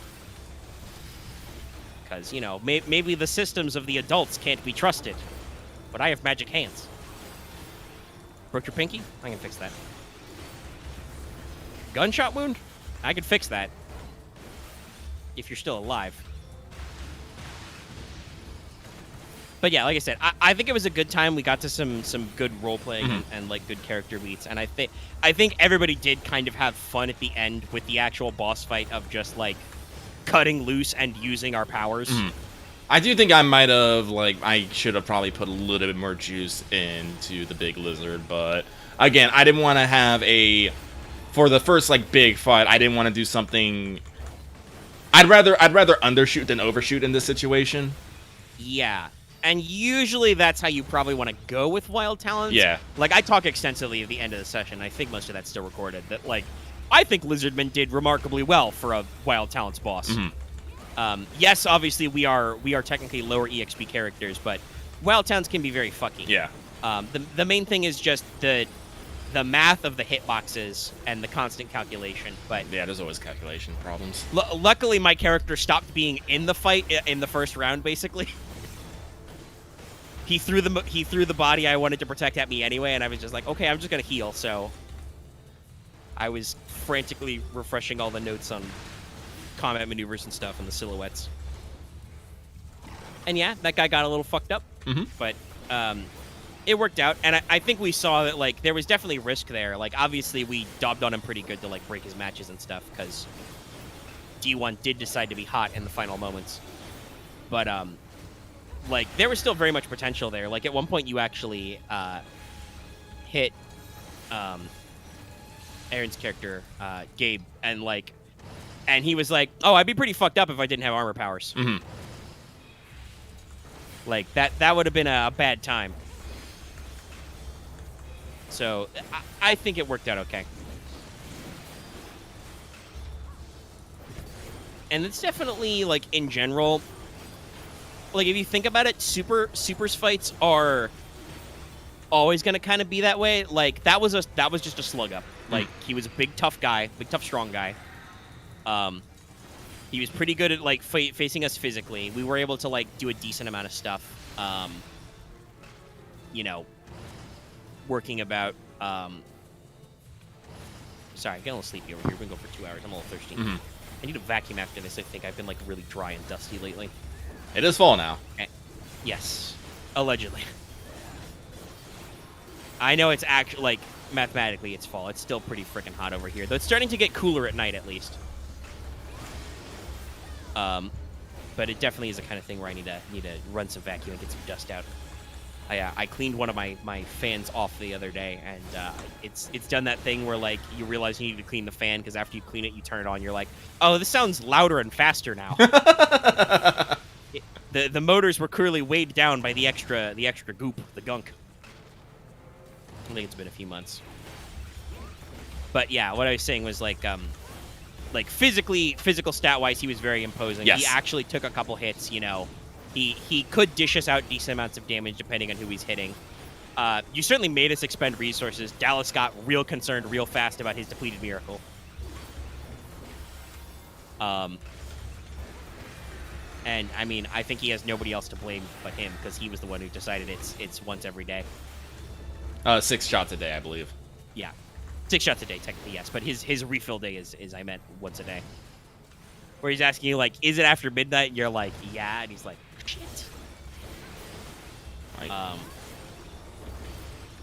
You know, there is some fun stuff there, but Super's matches can be, like, weird like that. Like, I'm trying to remember some of my starter villains from, like, MHR. I mean, one of them there was Crash and Burn, who became recurring NPCs on your side, because after their arms got melted off, Vera put them back on.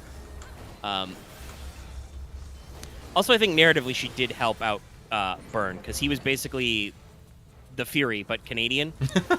So he was basically packed into an EVA suit at all times, because he'd suffered horrific lung and skin damage from being in a re-entry accident. So Vera fixed his lung so he didn't have to do that. So those guys became recurring support characters, I think, by the time you got involved with the campaign, Lucky. Yeah. Let's see. Burn was basically just the Fury, so he had a jetpack. I think I did the funny thing that one of the books mentions of putting the burn quality on useful. He had a flamethrower, and he had some, like, hard dice that didn't matter because everybody was non-physical. Crash, I think, just had a super tech grenade launcher, so she could, like, shoot different grenades at people. So, like, obviously I had, like, explosive damage, but also had stuff like, you know, bind effects for adhesive grenades. sleep grenades, shit like that. That was, I think, the first big metahuman team up these guys fought. And I think I talked about how that went, way gosh darned faster on my end than it did for the other people. It turns out when I am your most optimized player, you don't have to worry about that much. Like, I think you almost did more for optimization for the crew than I did with tips, though I did have plenty of guidance on, like, hey, you can include this or that thing to make it cheap. And I'm thinking about, future stuff. Like, I kind of really want to get a wiggle die for my hands power, just to massage that one a little. And also maybe to make bigger match sets, because that's important for healing, because I heal width in shotgun killing. But that's fucking expensive. So I might just want to get my hands powers. Mm-hmm. I do feel like somebody joked about multitasking or something, and I was like, not yet. I mean, doing differently? Mechanically, no. Like, I think everybody has a good grasp on their characters' mechanisms. We did discuss how, one useful is one useful, because Axe wanted to try and, like, metal cage some people, and we were like, you can't really do that without a separate useful, because useful is so broad that you have to define it narrowly. Mm-hmm. Like, technically, the other way to do that would be if he had variable effect on there, so he could, like, explain that, like, oh, I can do various things with metals, but that would also still be really expensive. Variable is also a really fucking weird extra. Yeah, no, like, Wild Talents is simultaneously very broad, but very specific. Yeah. You can do anything you want with the game, but when you do something, you have to very narrowly define it. Yeah. Actually, that reminds me, I think I even talked about this. I need to, like, I want to get some immunity powers later, but I need to, like, ask you what you think is okay for the useful, because, like, for NPCs, for MHR, I usually did what I called immunity life support, which was just, this character doesn't need to breathe, sleep, eat, etc. Mm-hmm. For sure, I think Mel should get immunity to disease and toxins at some point, just because that's very relevant. But I was thinking about the other stuff, if you were willing to, like, bundle that up together, or if I should limit my focus in immunities to, like, specific things with, like, I can't starve, or I don't need to sleep. And it's not anytime soon. Like, no, it's like I have to think about it. Like, but it's just like, it's a question I had because, like I said, sometimes you generalize because it's easier. And I would say this as the GM, if you're making lots of meta-human powered NPCs, you should feel free to cut that narrowness a little loosey-goosey just to make things work how you think they work. Well, like, yeah, if you like, are we talking immunities in, like, a 2 HD dud power kind of immunity kind of thing? Yeah, that kind of stuff. Like, just 2 HD, always on. Yeah, I don't know, I have to think about that. Yeah. Like I said, for NPCs, I would always bundle that together, but as a PC question, I'm like, is that separate? And then I'd want to double check the rule. I don't even know if technically there are rules about exhaustion related to your willpower, but I don't even know if shit like starvation and thirst are handled. I don't know. I'd actually have to do more reading on that. Yeah, I'd have to double check with the environmental. Because like toxins is easy enough because yeah. I would just have to get like toxins is easy enough. Like, yeah, you're immune to toxins. That's fine.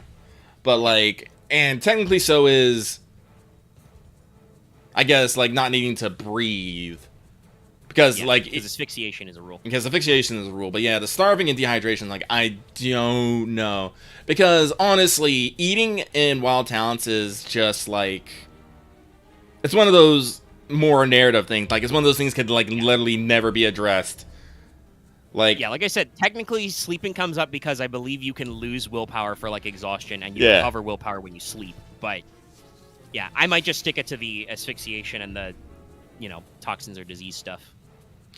I can smoke all I like, and I don't need to breathe. Mm-hmm. That just means that, somebody will give me cement shoes and throw me in the ocean, then I have to escape, which I can't do. One body. I will never escape concrete. You cannot kill concrete. It is a mineral. You cannot kill a mineral. No, it is not alive. And that's the thing I was talking about, like with super matchups, right? Like, imagine if we ran into a guy who was like, you know, fucking invincible, or like he had like infinite lore or something weird, you know, and we just like, how do we deal with this guy? Well, he can't be killed by not breathing, but what if we just, you know, encase him in molten lead and throw him in the ocean? Would that stop him? I don't fucking know. Like, that's the kind of problem solving that Wild Talents lends itself towards. You know, Dallas can go fucking intangible. What do we do about that? Suck him up in a vacuum. Vacuum? yeah, but I better say, like, once people figure that out, you know, we discussed that his weakness is just a shot vac.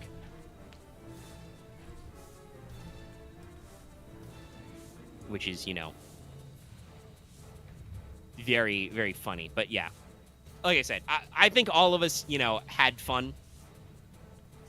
Like, it was still a good session, but it's got that roughness that I think all early campaigns have, when your idea of what you're doing as a player and what the GM's idea of what we're doing as the GM, and then all of that stuff kind of like is still getting figured out. Mm-hmm.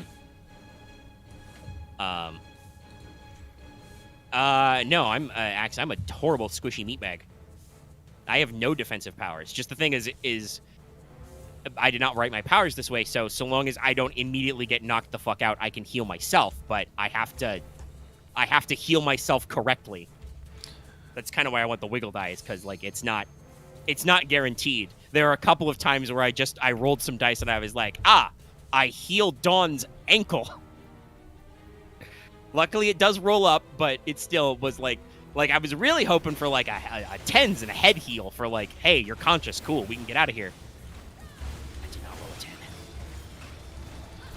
But no, like, again, Axe, you wanted to use metal powers, and that's what you got. Yep. Like, I feel like I overtuned Aaron's character. I was like, I should not have made him a build that gives him fucking 2 wiggle die. This is going to be very hard to overcome. Yep. But, like, that's what he's doing. He's good at punching things and not dying. Literally. Well, and that's in his hyper body stat, right? Yeah. Yeah, so there's plenty of ways you can get around that. Like, shoot him with a gun. Yep. Like, shoot him with a gun from, like, 20 kilometers away. He can only sprint so fast. Mm-hmm. You know, shit like that, you know. And stuff like that. There's ways around these things. Make somebody with... make poison ivy to be the thing that Axe can't do anything about. Yeah, like, the thing you gotta remember is you will not be good at everything. Well, Axe, you made an assumption again. Yeah.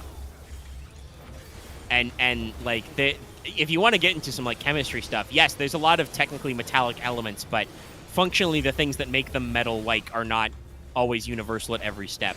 And yes, sure, okay, phones have gold in them, so you can, like, pull a smartphone to you. And we discussed that your powers are not technically magnetic. We were making a lot of Magneto jokes in character. But, like, you did not, like, specify that your power is, like, able to perfectly fuckle things without physics. There's an extra for that. No physics. It's usually pretty expensive. I think that's a +2. But yeah, no, Axe, you saying that makes me definitely think, yeah, no, you just wanted your catch-all powers so you can do everything and be good at everything again. And no, I'm not going to let you be good at fucking everything. There's got to be some failure point with it, or we're not fucking playing. Yeah. I'm not playing with people who succeed at everything. Yeah. Like, and there's some very obvious stuff that is not metallic. Plastics, ceramics, woods. Mm-hmm. And, like, yeah, building structure, there's some stuff you can fuck with, but that's very narrow. Like, okay, you can control rebar. You can't fix walls. That's not how that works. Yes. And part of this was, again, we talked about the narrowly defined useful. Like,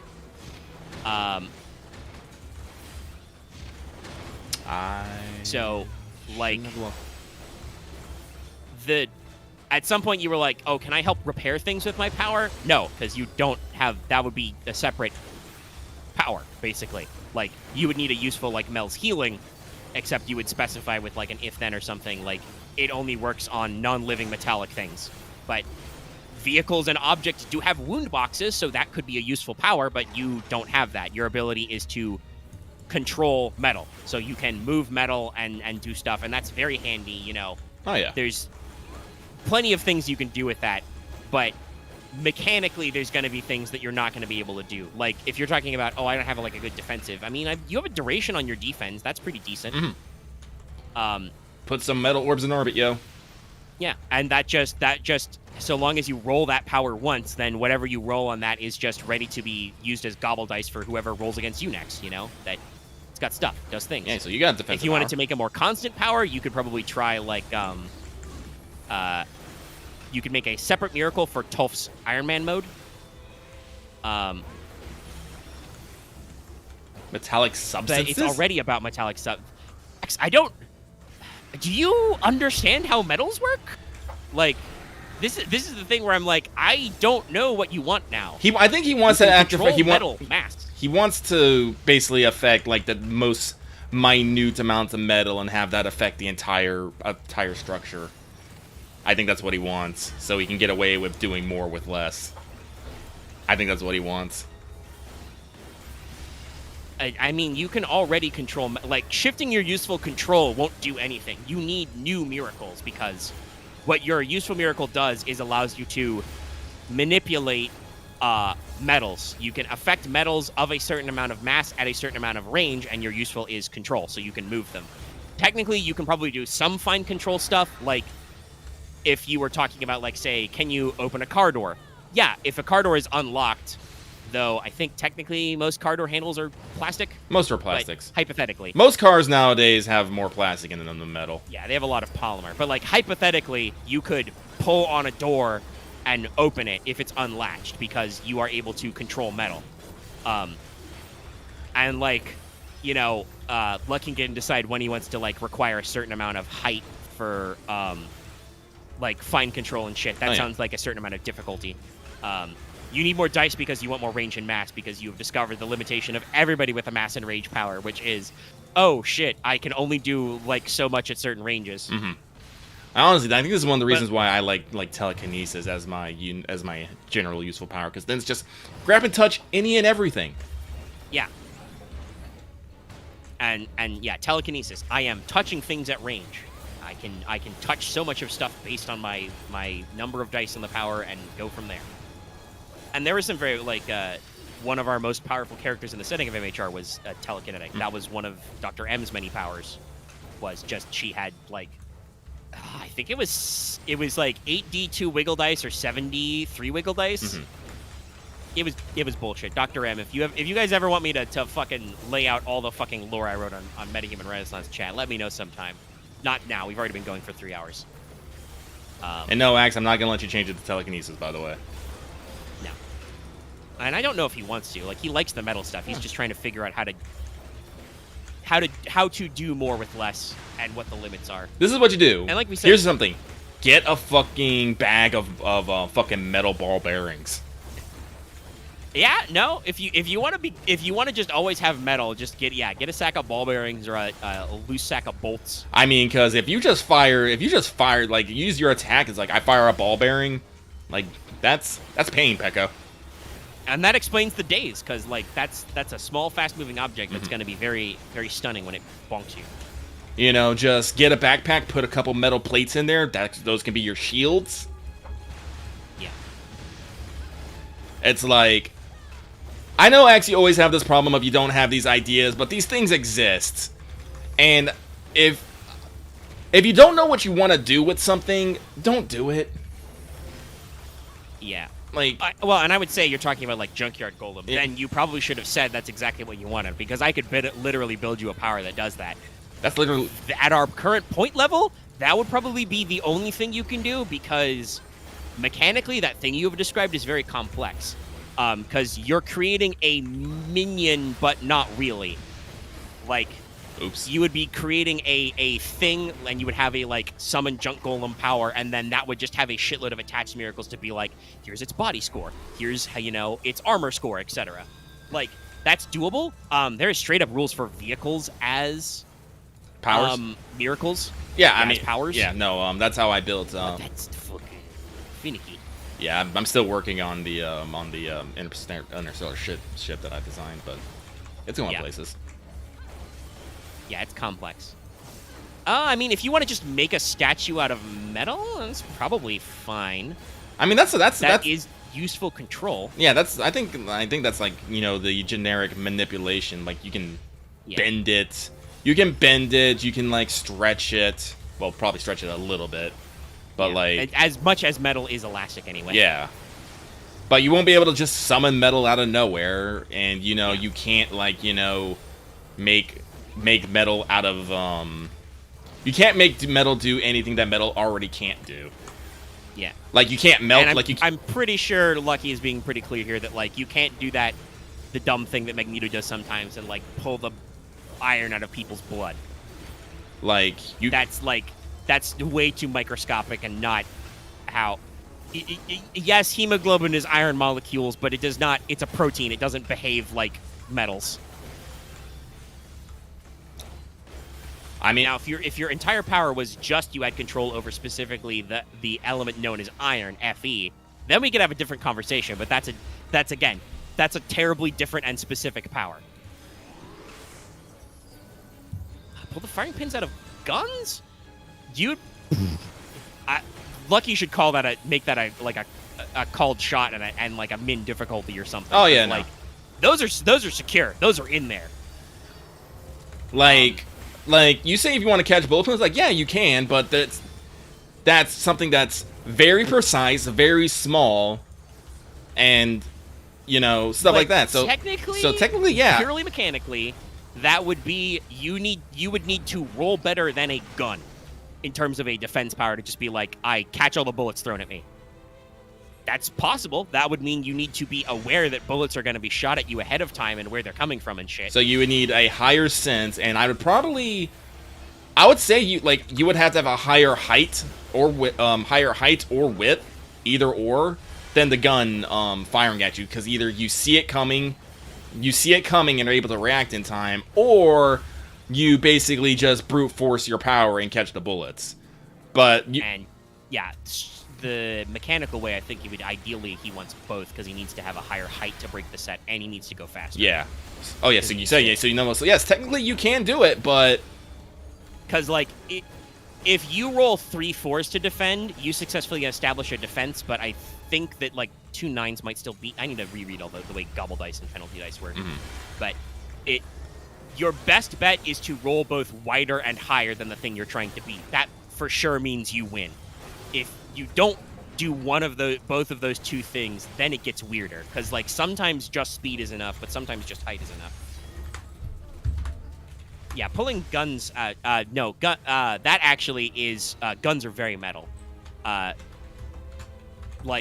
Scare tactics in like the 90s and 2000s about metal-less guns that can go through metal detectors. That is all fake. Like, polymer guns don't work like that. The barrel, the pin, a lot of the elements, usually the magazine structure, the bullets themselves, that's all metallic. Now, keep in mind, you also, speaking of strict powers, you can't sense metal. Nope. That would be a different useful. So, if you're trying to find a metallic object, you have to see it with your own eyes or sense it otherwise with your own natural senses. This is why Mel, for instance, has, like, if anybody ever wonders, this is why Mel has 2 separate usefuls to see ghosts and then speak to ghosts. Because those are, strictly speaking, separate usefuls. One is a perceive, and another is a, like, weird thing I do. And even then, I built that power out so that is just me. I doesn't extend that out there. I think sense is like just a useful power. It's just like a 2. Like the flat cost. You can find this all in the cafeteria. Because it is sense type, it is sense metal. You don't get to like put like an easy if then extra, but like you could even make that 1 die per cost if you wanted to by finding the appropriate flaw. Reduced capacities is good because that's what I did with my perceive, because that limits your power. Because I don't know if you want to sense all metal within. Wow, gosh, what's the max range? It's far. Yeah, if you go 10 dice in a range power without any booster, that's like, I think that's like a mile. Maybe more, it might be a couple miles. I don't remember. It's long. So like that's what I did with my sense power and my speaking to ghost power is I gave it well that now you're talking about it being more expensive if it has an off on switch. That would be a duration if you want to constantly perceive all metal near you, as opposed to like just throw out a ping and be like, there's metal objects around. But again, there's plenty of interactions and possibilities. And like, if anybody, I know obviously Axe is listening to us right now, but if other players end up, Dallas sometimes listen to these, Aaron is sometimes here. If you ever want to try and like figure out a specific power, just like we said, say what you want to do, and we can work it out from there. But the Miracle Cafeteria is very specific. I mean, sometimes you got to go through dumb stuff. Like we had this question when we were trying to figure out how one of Dallas's powers worked. No, the base is not. That is why Duration and Endless exist. Yes. It is just you a sense once as like you reach out with your senses and get a peek out. I really don't think that Dallas should have a gun. Jesus fucking Christ. Yeah, I mean that technically he doesn't have a gun. I know. He has a smoke power, but it looks like a gun. Dallas went. We're talking about branding. Dallas went whole hog on the branding. Oh yeah. Everything about him is Ghost Smoke Cowboy. But for instance, we had to look up his stretchy power because he did actually take that from the cafeteria. That was, they called it elasticity for some reason, but it was stretchiness, and actually work out like how it works. And like it actually came up that like, oh no, it explicitly says in the Miracle Cafeteria, if you want to use your body and your stretching in the same turn, you have to split your actions because you're doing two separate things.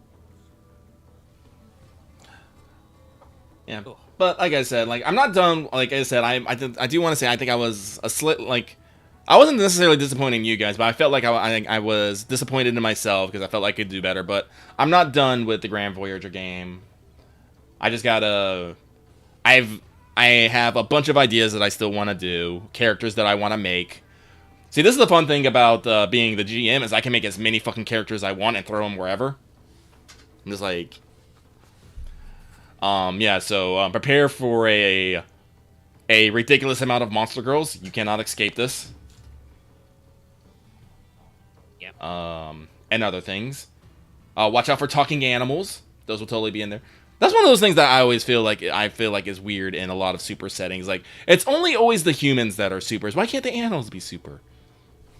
Yeah, that's usually like very, very rare. Yeah.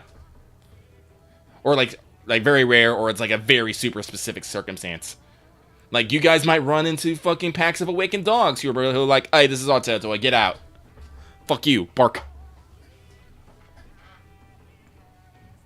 And stuff, so. Like, I won't say that I'm not, like, I'm super excited, but I am very contemplative. I don't know how to say this word. Contemplative on it. But you have the juice in the tank still. Yes. Which is good. That's where the games come from.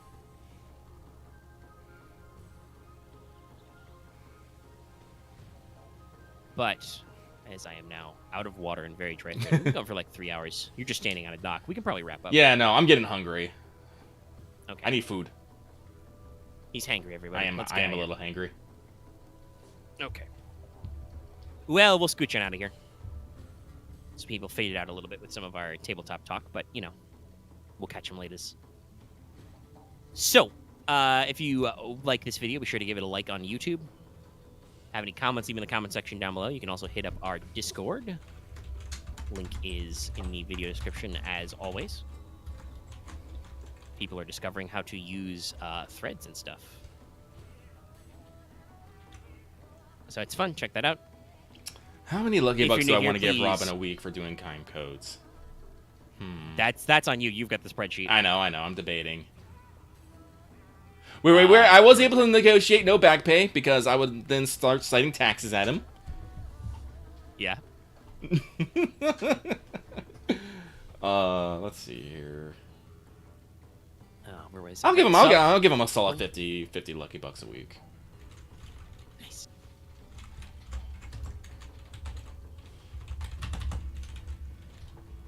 Subbing will not help you get Lucky Bucks, but it will let you hear more about them. Make sure to hit that bell for notifications. You always know when we post a new video or stream. Again, assuming I am available Monday, I do not know when exactly this hurricane situation is going to resolve. Luckily, we'll be back to finish off Mega Man X2, we hope. Things work out. So make sure you're all belled up for that. You can also join our channel memberships. Get access to membership badges and emotes. It's good for you. And of course, you can also support us on Patreon. Like I said earlier, you can get access to the audio version of this, which usually, like for What's Up, comes with a 30 extra seconds to like 2 minutes of extra time when we fuck around while the audio is finished getting set up and we finalize the stream. I'm also giving Loth 10 lucky bucks for suffering me during Delibrum runs. Loth has not 10 lucky bucks. All right, cool. Anyway, I'm sorry. That's everything. I did the outro. All right. I told him to do the patron thing and everything. All right, cool. Thank you very much, everyone. I'm glad you all showed up. See you next time. Have a good evening.